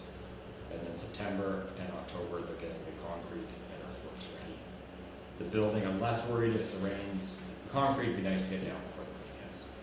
We have lost a few, probably 4 weeks through our, just getting all the things pulled together. So we're probably about 4 weeks behind what we need to be at this point. But nonetheless, What about BC Hydro? Wasn't that trying to move ahead in advance of any site work? so what's BC Hydro for this project is tricky because it's got to coordinate with the land development. So, I'll ask you later, Walt, but John, yourself, Prius, and we should have a meeting next week to go over that actual process. He's got it started to line up the hydro. He's just starting the road, so he's punched in his road. Yeah, I saw that, yeah. But the road to the water treatment plant hasn't started yet, so that should start next week to put that in. And then I don't know exactly, but he wants to get the hydro in as soon as possible. 3-phase power into the site. So he's not dealing with BC Hydro themselves, he's dealing with a company that works for BC Hydro that supposedly is faster in the design and stuff like that. So they needed how much power we need, and there's a transformer that has to be put in that. So Yeah. I could let you know next week sometime when the schedule is, but But it will line up, it sounds like, with Yeah, we won't need the BC tender Hydro. and construction. So we are envisioning the contractor will be connecting into basically at the edge of the property to the supply brought in by the developer. So there'll be a pad mount transformer there that we will, like the contractor in the building Yeah. will be connecting, that's really the transition point, is that transformer. So they'll pull the wires from the transformer pad into the building. BC Hydro puts the transformer down, hooks up the wires Yeah. on both sides. So the general contractor only has to worry up to the pad mount transformer, and then John Reed's program is bringing the power up to that transformer, and BC Hydro will pull all the wires. John will build the conduit or the overhead, whichever it is, but BC Hydro strings the wires. and pulls So if this is starting to move along, what are the long lead times? Like, what is the risk in terms of that schedule? because it's probably not this stuff, power, concrete, Yeah. site works, that's all, that should, other than weather and things like that, but what about the actual treatment? Some of the equipment could be 3 to 4 months lead time, but it's the package, it's the process equipment, which doesn't go in until 4 to 5 months into the program. The electrical panels are quite long, 6 to 8 weeks kind of range, but again, they don't go in until all the other things are done. You've got the But they'll day. be ordered as soon as that general That's the- contractor is. Exactly. They'll identify all those, they order them. The one that does would be there's the pre-eng building, would probably be the highest urgent type, the highest urgency to get the pre-engineered building approved. There's nothing special about it. It's basically slight variations of the fire hall. It's It's a basic. second fire hall. Oh, Yeah. And is this a construction management contract or is it No. a fixed fee? It's a fixed fee. It'd be a lump sum contract. Now, there'll be a schedule of quantities and prices that, but at the end of the day, it's a lump sum tender contract. And then the schedule of payment is really used to control cash flow, Yeah. is what it's used for. We are not going to be out there counting cubic meters of dirt. We're not going to be counting cubic meters of concrete and number of rebars. We won't do that. The contractor will carry all of the quantity risk. So all our budget uncertainties will be clear once we get the pricing from this tender. Yeah, they'll still. Except, I mean, there'll be other pieces Yes. around it, but 90% of the work is gonna be in that tender. It would be expected to be, unless there's unforeseen variability that we aren't aware of. There's one example, and it came up with, the geotechs were reviewing the drawings the other day. They're concerned there's a thin band of lower soil they'd like to get more information on, so they've requested to come out and have a machine dig some holes so they can further clarify what's happening Yeah. deeper down based on, because they did 2 boreholes on the property. Now that it's stripped and cleared, they have requested the municipality. Yeah, that's a heavy tank. Well, you'd be surprised, but yes, it is a heavy tank. They are expecting settlement in the order of 50 millimeters to 75 millimeters. And the same thing for the building. So we have to design that in. You won't notice it in the building, or you won't notice it in the tank, but if it does settle, it seems like a lot, but it's a large tank. So maybe that's a good point to transition to Raj to talk about budget, or to Walt, are you providing the kind of? I was just gonna show you the cost that Raj is Okay. using. So the current estimate, this is the number that Raj is working off, 6.8. So that's distributed by, essentially the bulk of it is this sort of specialty, which is the filter equipment. That's a major chunk of your cost. Site works, civil, so general is bonding and having a site office and everything else they'll have to set up there. Structural is the pre-eng building and architecture, the concrete pre-eng building. Process mechanical, that's your pipe work, a little bit for plumbing, a little bit for HVAC. Electrical is a big chunk, not unusual, and the reservoir. We are, for the final cost estimate, there's only a 10% of that was we can use for the final estimate to bring it to 6.8. And this will go to public tender, Yes, like BC bid through Yes. this approach? that would be standard practice, basically. There are contractors already expressing interest on the project, so there's interest in the market. I don't know whether that'll bid how tight it will be. You're in a fortunate situation that you have the Lower Mainland right there. You're not remote by any means. You're remote, but not Well, they remote. treat us from remote. don't they? Yes. One ferry makes us remote. Exactly. You're a little bit remote. What's the biggest item coming from the mainland? Concrete. And then the steel for the building. That's another fairly coordinated. The concrete's the hardest, and that's why this building, we've intentionally done it. It's basically a slab on grade. It's as simple foundation as we can make it. There's no tanks, there's no walls. It's a flat panel. There's a few footings in there to hold for the wind and seismic loads, but it's a slab on grade. So that's how, so there's, this estimate does have a few numbers, there's 190 line items in that number, give you a sense of how it's derived. So before we move over to me, I was just gonna Walton said I was working with that 6.8. Can you just go to the left a little bit more? Yeah, Actually, I'm not working with 6.8, I'm working with 7.6. So there is engineering costs and the pilot plant, pilot costs. So the total budget is 7.6, and then I'll go over to the next slide. And that includes that contingency over here, plus Yeah. Yeah. design fees, plus the pilot. Exactly. and the engineering, so the current scope you have right now is only to, and that number is a forecast number, up to completing the design and having a package that can go up to the street, and then how you don't have any commitment to the moment to construction, management, support services. That's a separate thing to negotiate.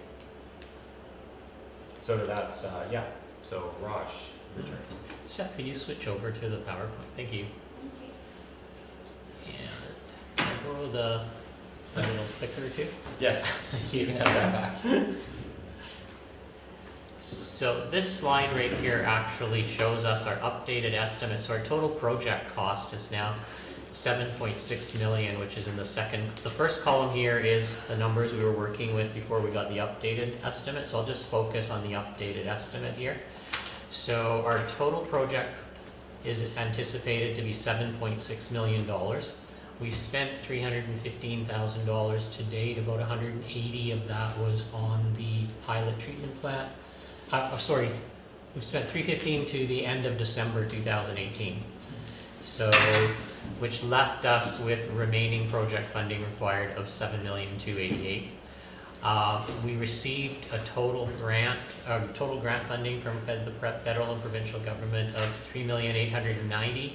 We've used 210 of that, which means we have available grant funding of $3,680,400. We can, I believe, comfortably use up to 1.1 million out of the Cove Bay Reserve for the project, which leaves us with a requirement of $2,507,000 required to fund this project.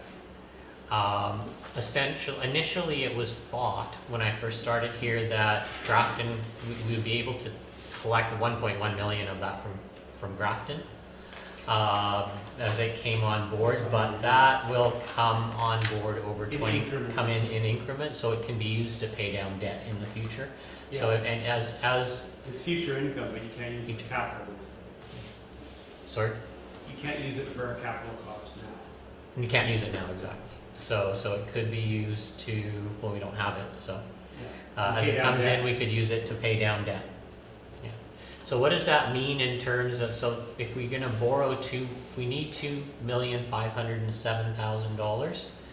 We would actually have to borrow, I've gone to the next slide here, $2,533,000, because when you borrow from the MFA, 1% of what you borrow goes into a sinking fund, or into a debt reserve fund.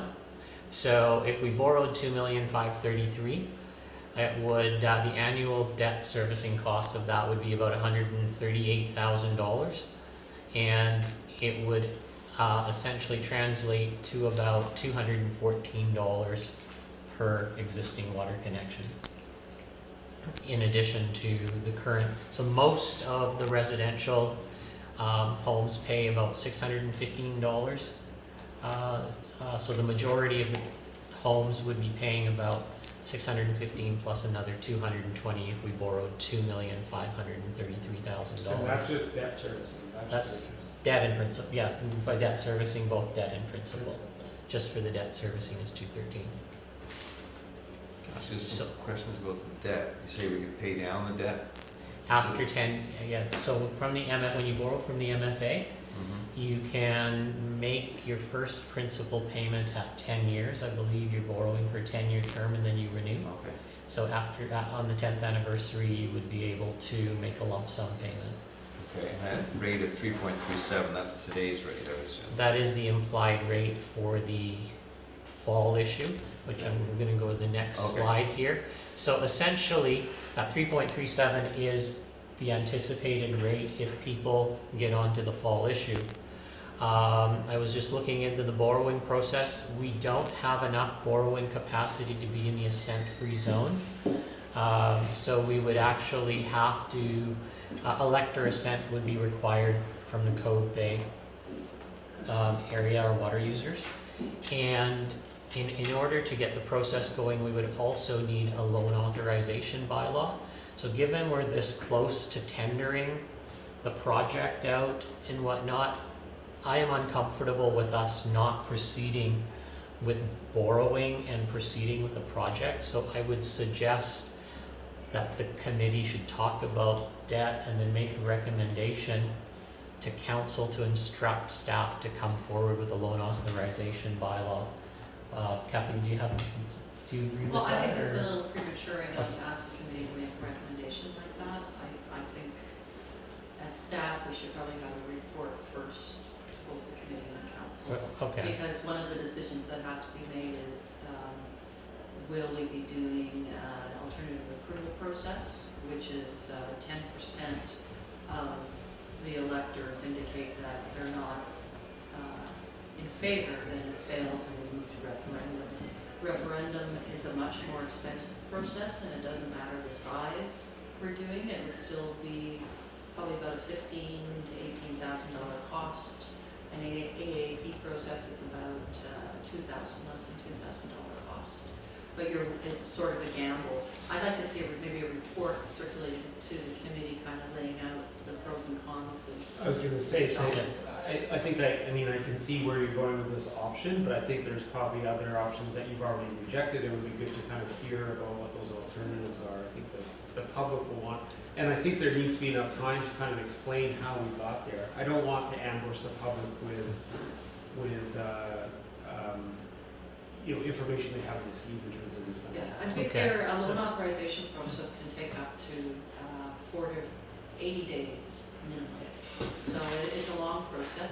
It's a long statutory process where we're obligated to. So how will this affect though the tender process? Can council direct staff to move forward in the absence of the, a clear decision on where the funds are? We're going to have to.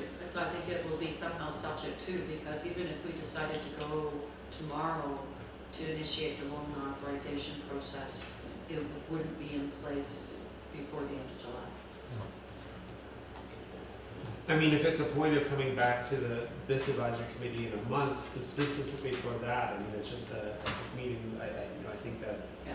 we're obviously open to getting that kind of update, we need to wait September or something, so. Yeah. Don't think of, so if we need more time to come back to us, that's what. okay. I think though, like timing is everything here, right? And the bottom line is it's a couple of $100 per year per user, Yeah. right? And we are assuming that it will be approved, right? We have to proceed on that basic assumption, right? Yeah. I don't think we have other alternatives.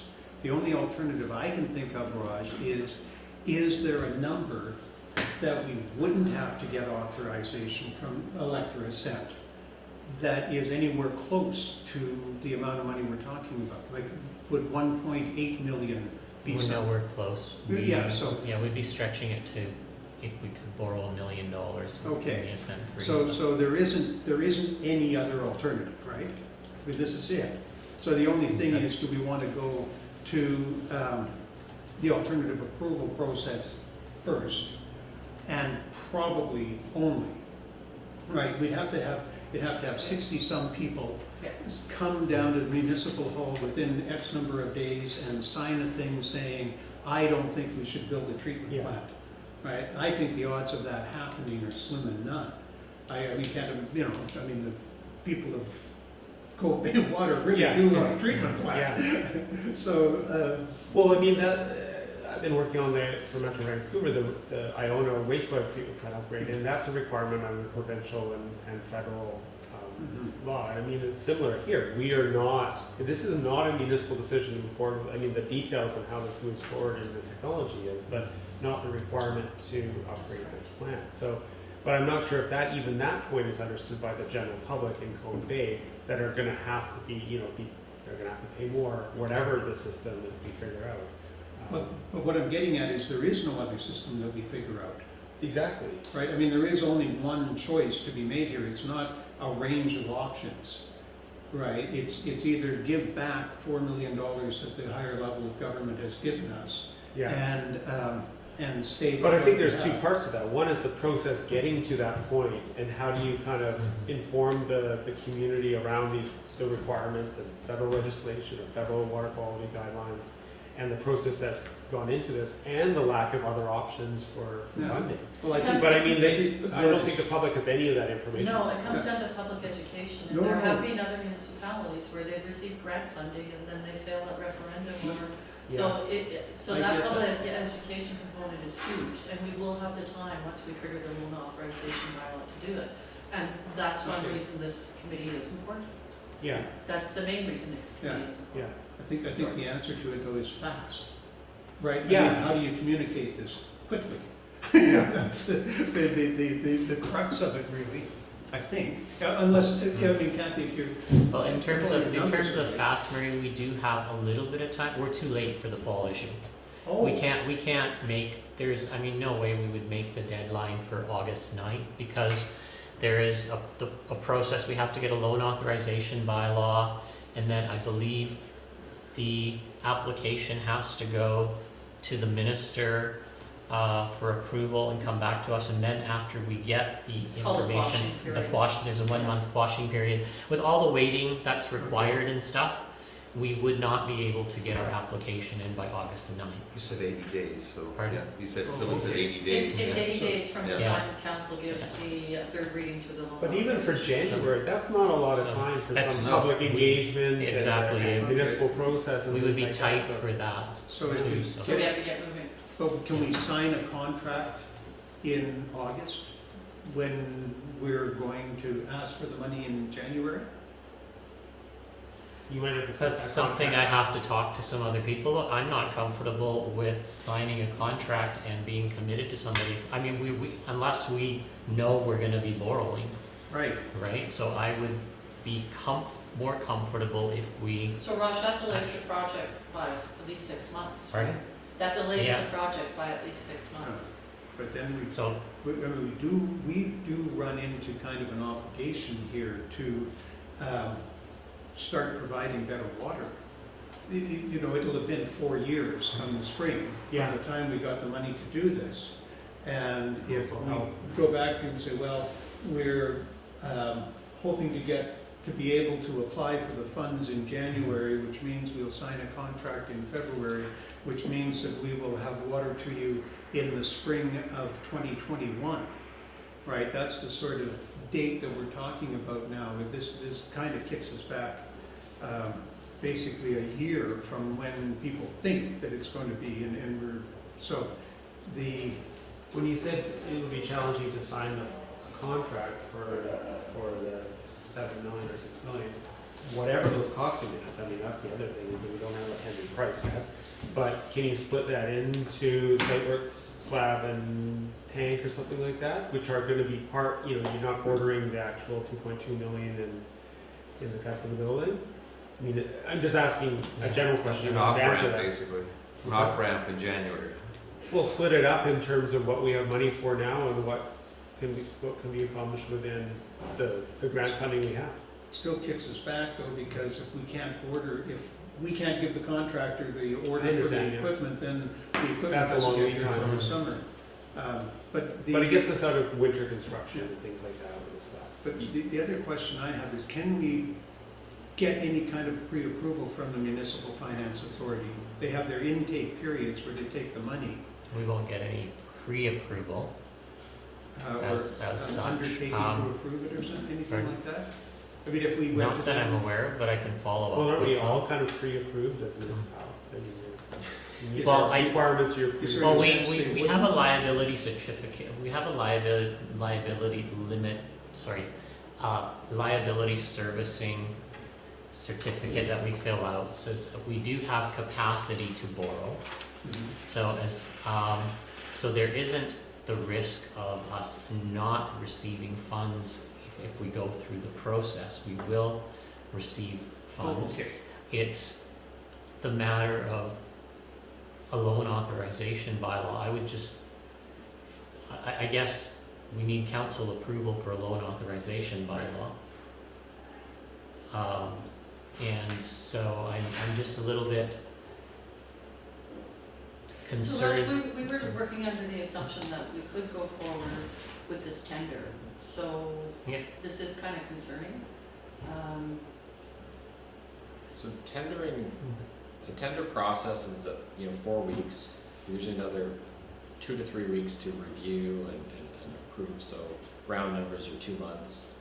Then you usually have minimum 60 days in the tender evaluation period. It's not unusual to bump it up to 90 days to say our commitment. So if you were to go with a 4-week tender period, that's 90 days plus a 90-day tender, you're 120 days from tender through. So that's just in terms of schedule, the tendering process, you can give yourself 120 Well, the days. huge advantage of tendering is you do have a fixed price at that point to Yeah. work to that you need to borrow for. Correct. So, I mean, it seems like we need to get that, We need to get our tender, because it could be different from, but signing it This estimate. needs more direction from council specifically. Yeah, so this is, I'm sort of off kilter with this too.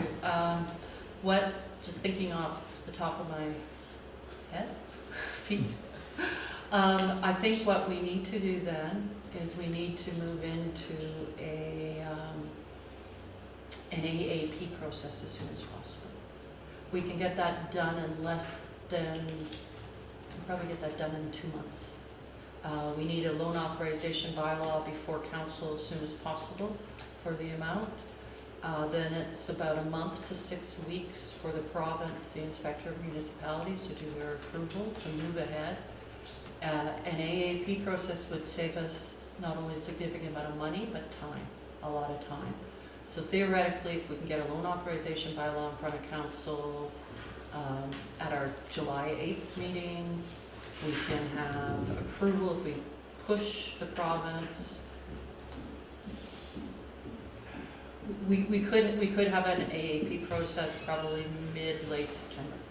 And when would we get the fixed tender, the fixed bid? You're saying late August probably? Or is it early Assuming September? in August, we Okay. have those. So when you're going to the public, you have a fixed number Yeah. in hand. Yeah, you We would have are, to do, hold on, That would work. a tender is not a binding document. As the owner, you have the authority to say, we do not have the funds, we can't, and you have to cancel the tenders. You are, there is Or no, remove components. negotiating, you can negotiate with the low bidder to negotiate things out to reduce the scope if you have to. So yes, you're allowed to do that as well. To jump to the public component, so obviously we need to get in front of that as well, and Mhm. we need to get in front of that, and I think what are people gonna ask about the financial side? Is this needed? Because people are gonna say, who's demanding this? I like my water the way it is, so we need to answer that question about, federal requirements and coastal health. Are there alternatives? Is there something that's cheaper? We looked into that, and we have done this work, but I'm just thinking what we need to be able to explain to the public. And then, are there other sources of money? Are there other granting, provincial or federal, that are available for this project? That means we don't have to borrow, we don't have to go to the Cove water users. So I'm not sure what the answer to that last one is. I think the other two, we have enough rationale to kind of explain it to people, but we need to provide that information. But is there other sources of money that are available for this project? Stacking the grants, if you've got a grant for one thing, to get a second grant for the same thing would be tricky. So now you can get a grant to offset, so you could take portions of the work that aren't explicitly written out in the grant, that like the sludge storage building isn't explicitly written out in the grant anywhere. So in theory, you could possibly apply for a grant to pay for that component of it and supplement yourself by a few $100,000 to sort of add into that. So I think those would be opportunities you could explore those. That's relatively minor, relatively. They're relatively minor. I mean, your grant right now is for a treatment plant with a reservoir. That's what you've got money for. So to say, I want more money to build a water treatment plant and a reservoir because it took. And in fairness, part of the 4-year holdup was the province. Not even you guys, that was actually the province waiting to announce the grants, right? So, it is unfortunate, but I think that would be a challenging one. I mean, phone Brian and ask them, you can always phone Brian Bedford and ask and see what they say. But I just think you need to be able to answer that question. That we don't have any other options in provincial or federal funding to go to, or the regional, that we aren't part of the GPS and DD, so we don't go to them for water, they make money or something like that. So I would ask for 2 recommendations from the committee today that we'll fast track to our council meeting on next Monday. One is that staff be directed to bring forward a loan authorization bylaw at its July 8th meeting to borrow up to, and it's borrow up to. So if we do find other grant funding, we don't have to borrow the full amount. We bring that forward to July 8th. Because of these time constraints, I strongly recommend the alternate approval process. The worst thing it can do is fail and we move to referendum. Yeah, I don't think that's No.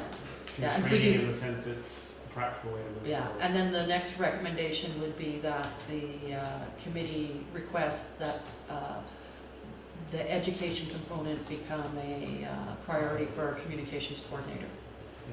Yeah. And that she work with the Cove Bay Water Committee. On public meeting Yeah. or public Yeah. information. On Okay. that first point, borrow up to, I mean, we just have a snapshot of what we think the bids are gonna come in, they could come in higher.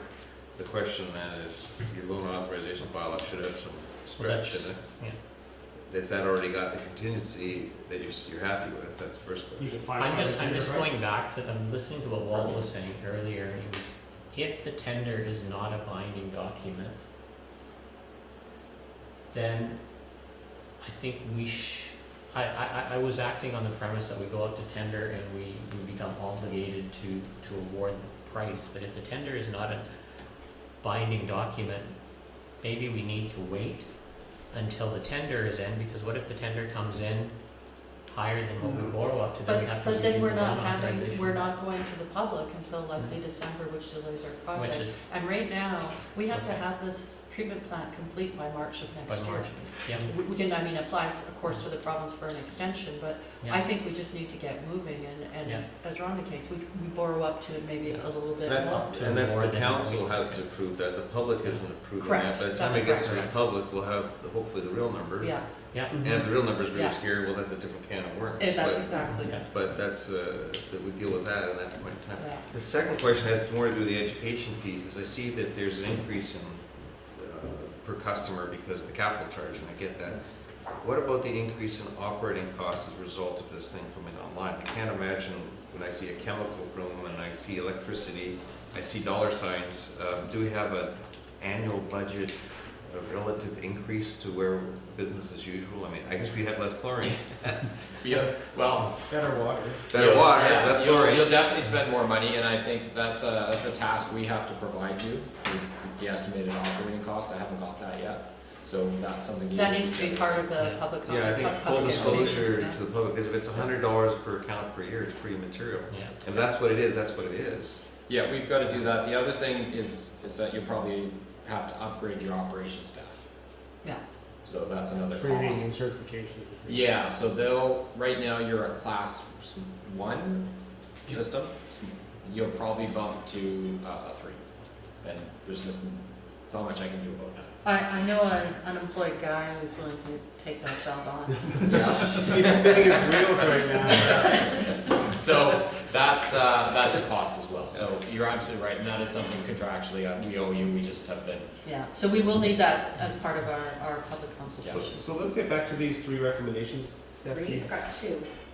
One is the loan authorization, the second is the. Public consultation.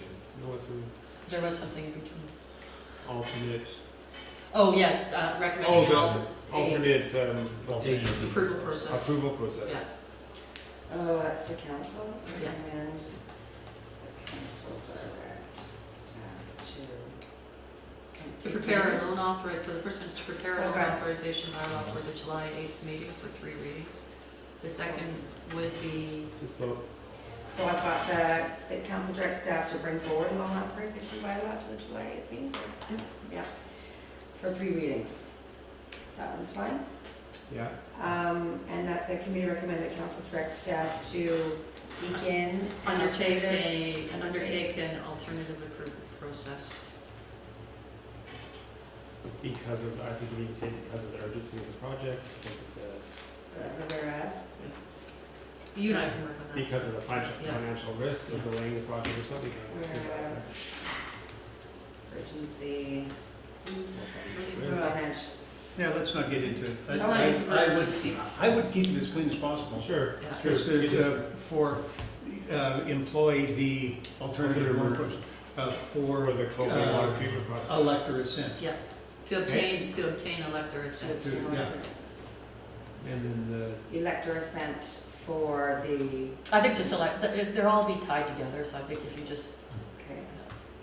And the last one, the committee request that the education component of the treatment plant become a priority for the communications coordinator and that she work closely with the committee on such. flexible, yeah. Want council directing staff or? yeah, so the Yeah. committee recommends that Recommend council. council We go to Yeah. council, we go to staff. Yeah. Committee recommend. I mean, there is an advantage in the timing we have for the summer, because this is when water is in front Yeah. of I Bowen agree. Island That's true. residents' minds, so. Yeah. And then we also get the September organic pulse or whatever that people reminds people around where their water comes from. And we just point to blue water. Yeah, that's in the, yeah, exactly. Did you say blue water? Oh, it's true. I remember clean the water up enough, it turns blue. No, this is our neighbor. No, when I ran the pilot at the Seymour plant, if you hit the filtration right, the water actually goes slightly blue. I've noticed that. There's Yeah. a slight, Didn't people complain about that? they might have. It's, So I the think tiny there's a- little man was over. yeah, there's a tiny bit of copper in the water. The blue hint. So do you want to read those out to us again, please? Okay, that the Cove Bay Waters Committee recommend the council direct staff to bring forward a loan authorization bylaw to the July 18th regular council. July 18th. Eight. July 8th, 8th. Down, borrow up. Sorry, I think we have to Ask for a figure specific that out. amount, or- Well, we have July to figure 8th. that out. Okay. for 3 readings. Okay, Mhm. that the committee recommend that council direct staff to undertake an alternative approval process to obtain elector assent. And the committee recommend the council direct the communications coordinator to make the education component of the treatment plant a priority and that she work closely with the advisory committee on such. I move. Second. All in favor? Passed unanimously. I miss you, Murray. I got to say it again. Say that, didn't you? I used to love It's so saying rare to happen in this council term. that. Teasing. Anyway, okay. Are there, before we move on from, we covered a lot of ground on the treatment plan. I feel a lot more up to date, lots of things going on obviously, but is there any questions before we leave that item? It sounds like we'll be having another meeting relatively soon about it, so there'll be a chance to. Yeah, definitely. Yeah. You happy, Murray, for that then? Or do you have something? Yeah, I'll review the drawings and stuff. Yeah. You know, I've got a million questions. but Yeah, I don't want to keep you all here for an hour while I downstairs. And Raj, do you have anything to add on any financial things that we have not covered? We've got a few items and I can quickly go through them and I'll go through very quickly in the interest of time. I've got our 2008 financial results. So essentially big thing to look at here is if you look down the actual column, well, we had $527,000 in revenue, 455 came from water utility fees. Essentially our return on investments was higher than budgeted, primarily due to the provincial government advanced the grant portion of, or their portion of the grant. The federal government advanced their portion of the grant to us. So we had that cash in the bank, so it's going to the credit of the Cove Bay Reserve. We're earning interest on that money. And that other revenue of 16,906 is an actuarial adjustment, and it's reflect on the existing, there's an Eagle Cliff parcel tax. No. And so there was an actuarial Bell Howell. Queen Charlotte's Queen Charlotte's. Heights, I just said that, yeah.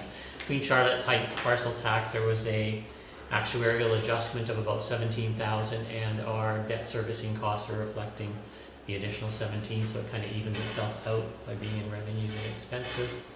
Essentially, our total We put in 180, the transfers outline shows what we put into the into the reserve. So we put about $181,000 into the reserve in 2018. Most of that came from the extra interest revenue and less spent on supplies and services and professional and contract services. I say 181 went in and the transfers out is 188 because about $7,000 was transferred to the general fund to cover overall administrative costs that are allocated to the Cove Bay water utility. Any questions on our 2018 operating results? Okay, I'll move over to our budget for 2019. Our 2019 budget is the right column there, and I've provided the 2018 budget for context. We didn't have any rate increases. We didn't expect any major increases in our operating costs. There's basically the inflationary increase for staff compensation, and essentially we reduced the amount that's going allocated to the reserve at the end of the year in the budget from $98,000 to $92,000 to cover the increase in expenditures in other areas. So essentially very similar budget to the previous year.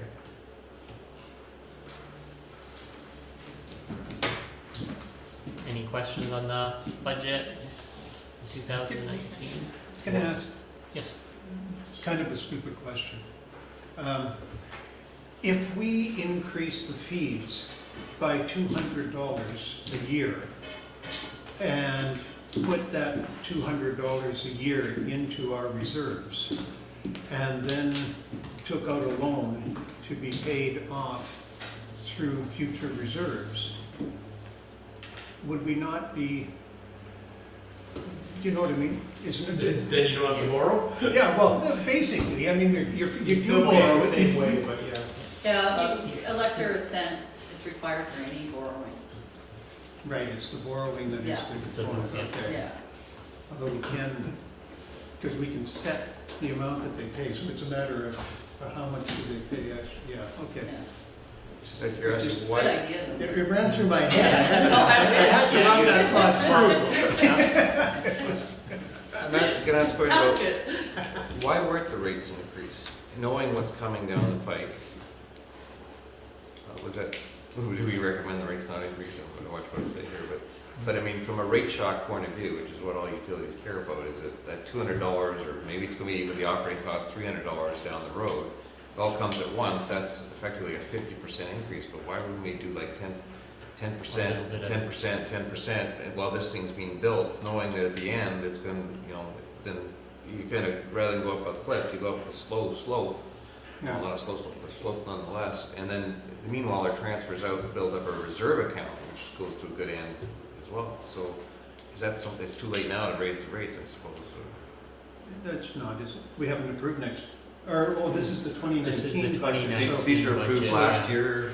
These were approved as part of the budget process as a financial plan, but what you are suggesting is a good idea. But it was just approved, right? Like, Pardon? It was The just. budget was approved in, yeah, the In May? 2019 budget was approved in May, Is there anything or to in stop us April, sorry. to doing a budget amendment? I mean, I think that's fantastic. It Did should, it increase rates? I mean, knowing what's coming, it's almost irresponsible not to. I'll increase I'll rates. take a look at the Yeah. bylaw, I don't think there would be anything that would stop Be us part from of our increasing public rates. education So component. $50 more per 4-month period or something in Yeah. 2019? Well, that'd be huge, that'd be $150 a year, that's great, but I was thinking something a Well, little that's more half modest. what we might. No, I think, But nonetheless, Yeah. 2020, it's not gonna go up the full amount, because 2020, you won't have the full impact of the, or maybe you will. Okay. Yeah, No, well, you'll would- still be paying out. Though you'll have had to receive 2021 all you the would money. see the full impact. So we got 2 years here, we can soften the blow, Yeah. increase our transfers out, Yeah, you can increase our increase them reserves, gradually as. which as also opposed gives us to- some wiggle room with Yeah. surprise bids and other bad news. yeah, I would, just on that point, it is on that point, a quick story. When we got elected to council and we went off to the training thing, and the guy said to me, he said, or sort of to the class, new council comes in, the first thing they're gonna do is freeze taxes. So what do? They don't raise taxes at all the first year. They don't raise taxes the second year. They don't raise taxes the third year. But the fourth year, they realize they have to raise taxes by 12%, right? None of them get reelected. Now, if they had increased taxes by 3% every year from the time they got in, If you say they would it's have all of that money. good Plus- financial management. Yeah, plus they would only be raising taxes 3%, right? So there is an awful lot to be said by incremental amounts to. So do we want to convert this into a stimulus. recommendation that we direct, or request council direct staff to investigate options for an incremental increase in water rates I in think we just, 2019? we just do it. I think we recommend to council that they approve a budget adjustment whereby the third, we're up to the second or third Yeah. payment? We're only at the second payment? Or I the think third? Raj needs to do some investigation Yeah, first before we but- bring something forward to council, so I'd suggest we do this review, circulate it to the committee by email, Yeah, and maybe get consensus from the committee by email, because it's time sensitive, and then bring it forward. But first, he has to check to see if it's actually something. So what is the, I'm just thinking, make it into a recommendation that is. yeah, but I would suggest the idea of $50 per billing period is a reasonable amount, right? If we're going from 206 or 12, Yeah. whatever it is, up to 261 or something per billing period, we should be starting on it right now, whatever the next billing period is. September, and then bills are coming out in September. I would recommend I'd recommend a percentage increase so it hits both the basic and the extra charges. I mean, I know there's very little extra charge, like I know it's like 10% of your total revenue or Yeah. something. But I think in principle, you wanna hit the extra charge just as hard as the basic charge. So you should, you know. Oh, your overconsumption, you mean, Overconsumption. is a The bigger dollar. percentage too. Yeah, I think you wanna do something that, Sure. if the $50 works out to X%, make sure X% goes on the extra overage as well. Well, that's Because, why I think we did, that's staff to Yeah. review that as a. yeah, that's my suggestion, is that you make sure you get both components. Not because you, let's see, getting a lot of money with the overage, but there's a principle there. Because I also see down the road that the overage people are gonna be the ones driving a lot of the chemical and electrical costs down the road when this plant's up. And so we want, I think part of what we should be doing in the next 2 years before the plant comes online is to be looking at rate design and looking at how that dynamic's working. Because cost causation is gonna be much more significant than it is now. Per liter rather than a flat rate. Exactly. Yeah, Yeah. yeah. Because that's, yeah, I mean, you know, actually, the water is, to your point, Nick, the water is not valuable. Yeah. Right now, it's not very valuable, Yeah. but it's way worth something later, so we should put it up over here. Exactly. So what's our wording then? Do you want to recommend? I would just to kind of skip by the council recommendation that the committee requests that the CAO direct staff to investigate a rate structure and report back to the committee via email as soon as possible. Sure. And then we could bring it'd be ideal if we could bring a resolution and recommendation forward to council to the July 22nd council meeting. I think it's not a rate structure, it's an interim rate increase. Okay, Yeah, interim Sorry, rate what was increase. that? Rates, Where instead of rate structure, the word should be interim rate increase. interim rate increase. I really like that. That's why they're paying the big bucks. I know, just earned your big bucks. Yeah, I get paid more for my water. Yeah, nothing like voting for an increase to your own tax. Raj, how does that sound to you? Pardon? How does that sound to you? Busy, but good. No, it's a great suggestion. It's, But if you can't do it, you can't do it. Yeah. But next year. I'll take a look at the sure, bond, next yeah. year. Yeah, it's just a matter if we can technically do it, if we can have something in place Yeah. for that September That's under billing. billing Yeah. cycle, that would be awesome. Especially when you bill it Yeah. 4 times a year. Well, and just, if people get the shock in their September bill, or late August, what is it? we need to do, August 31st. That's when they That's a need to good get it. time to Yeah. hit them anyway. Yeah. So We this- gotta wake them up. Yeah, my only concern with that is, and I'll take a look at the bylaw, is we're in July, so we're gonna be billing for June, July, August, and September Mm. water. So you Period could have starts. water users who will say that you didn't post your increase prior to us starting to use that water. But if we lump sum it, Pardon? then if we don't do it incrementally based on usage, it's every Yeah. user pays the same, then it's probably the same. If we're gonna change the Yeah. bylaw, we might as well Yeah. change the bylaw. But that's But, why yeah, I I'll have a worded- look, yeah. yeah, worded that it's investigated. Yeah. Then we can get the last. That's we my get- only concern. Then we can get the last 4 We months. could get the last 4 Yeah. months for Yeah. sure, Yeah, but take a look at the logistics Yeah. of this 4 months You're right, being that included sounds- as well. Yeah, Because people could say they might have changed their behavior, they wouldn't have, they would have just stuck to the flat rate and not done the, variable rates, like all kinds of things could come up, and we could be challenged for, well, irrespective of if it's gonna be the next billing period, we'd still need that in place for Yeah. early spring, Exactly. right?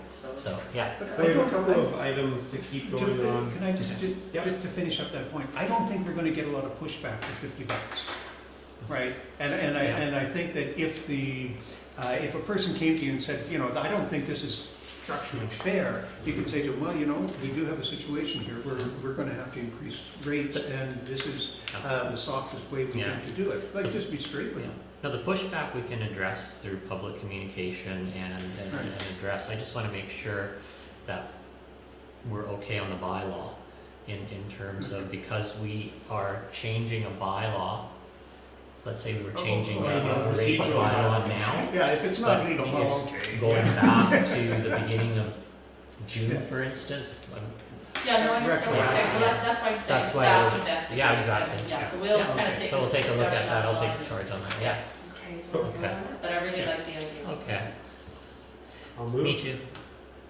Oh, I'll second. Okay. yeah, all in favor? All in Yes. favor?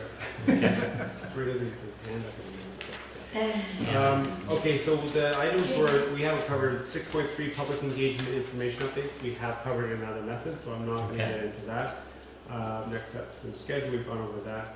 The water system billing structure, that, we sort of touched on it in a way through what we were just talking about. This goes back a couple of years when we were looking at different methods for billing across the island. There was discussion at that point. Given the timing of this meeting, I think we're gonna defer that to the next meeting, so that would be our September meeting, to kind of go back over some of the proposals made at the staff level 18 months ago or whatever. And I mean, it could be that you just have to decide that that's not a council priority or a staff priority this time, and it's something to move forward, but it would be good to get an update at that point on that alternate billing structure for water. And I think that would be a council priority. Yeah. Okay, Yeah. well, good to hear Yeah, that. and we're what- moving into strategic planning likely in October, so I think it would be good time. But there's definitely council appetite to pursue a different system. And at that point in time, hopefully our interim engineering director will have time to take a deep breath, and this is part of his area of expertise, so we could have him at the meeting as well. Okay. That sounds good. In terms of moving on to new business, then there were a number of items that I put on there. One about membership and recruitment, the other about meeting schedule and information flow.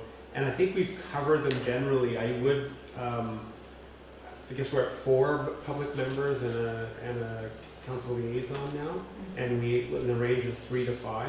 So I think it would be good to try to recruit that 5th, given people's schedules and timing, and given where we are for this project. It's just such a high-profile, expensive project. Like I was saying, it's the most expensive capital infrastructure project in Bowen's history. So, see if we can recruit So a there 5th is a person. ad out there. Okay. What I found with committees in general, and this committee in particular, is that the intercom works really well. Yeah. Call your friends. Would there Meet your be friends. merit in expanding the amount of committee members during this time frame, or forming a subcommittee to help with the public consultation component?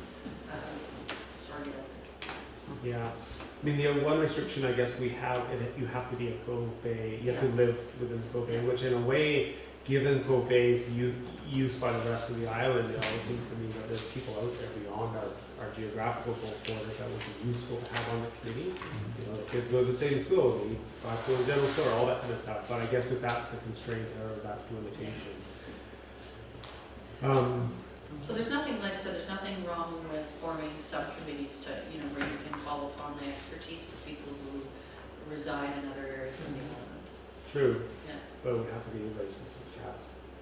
So you're suggesting you have a, there's a It's open not- call basically, but it's useful for us to kind of put the word out. Okay, we'll do that as members. So what we could do is have this committee meeting, right? And then if we have somebody else who lives on another part of the island who is a water engineer or whatever, or someone that really has a lot of expertise that we would like to have, and we have a subcommittee to work on the water treatment plant, then that person comes to our meeting, and then after our normal meeting, we have our subcommittee meeting? Or we have a subcommittee meeting instead of a normal meeting, or Do we? either or. Doesn't Yeah, matter. so- I presume there's informal means too, you Yeah. can just request an attendance of someone to give you some advice or. Yeah, but what I'm getting at is that it's not really a restriction. If you do find somebody on the island Right. and you think we need them on the Cove Bay Water Committee, And we'll then- figure out a way to do it. Yeah, I mean, my goal is always to make Cove Bay water seen as a Bowen-wide resource. Right. And it's not just because you live in the boundaries and pay the rates that you see the value of Grafton in your system, because everyone depends on it. So I understand why we kind of partition it across the island, and that makes sense in some ways. But to get people living outside this area to value it, and I mean, there's a financial side that, we haven't talked about it, but there is benefit to the whole island in terms of Cove Bay's system. And they don't pay for it. Right. They pay in taxes, I guess, but not They in. will pay it's for a- any future development though, so something like the fire hall, the community center, or healthcare center, will all have to contribute Connections, funds to, and that should be part of our public education as well. yeah. Yeah, that's a good point. 7.1D, staff report engagement. Raj, did you have anything to add to that, or that, did we cover that item? I think we've covered that. Okay. Because of the timing of the Section 8 information items, are there any that are crucial? These information items I just provide for, They're in here? yeah, just for you to know, the island plan has been on the committee, it doesn't have people aligned with Oh, I strategic see. priorities. These are the pieces we've attached, not Yeah. that there's no staff updates and. No, this is me, and then just, the notes from the information meeting and a couple of excerpts. This is old, regarding the community lands, it's an excerpt from the council meeting that was requested to go to all committees. Okay. And then this last one on June 10th is regarding the generating, energizing this committee. Okay. Harding Creek numbers came from Bob a while ago, what each water source number was. This is related to the water. It's an action item from a year and a half ago. The map on the very, the Oh.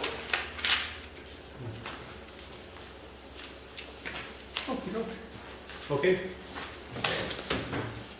So that ends our meeting. Thanks very much. We covered a lot. That's great to get back in the loop with this stuff. And it does sound like we will be either receiving information by email that we'll be responding to as a committee, or potentially having another follow-up meeting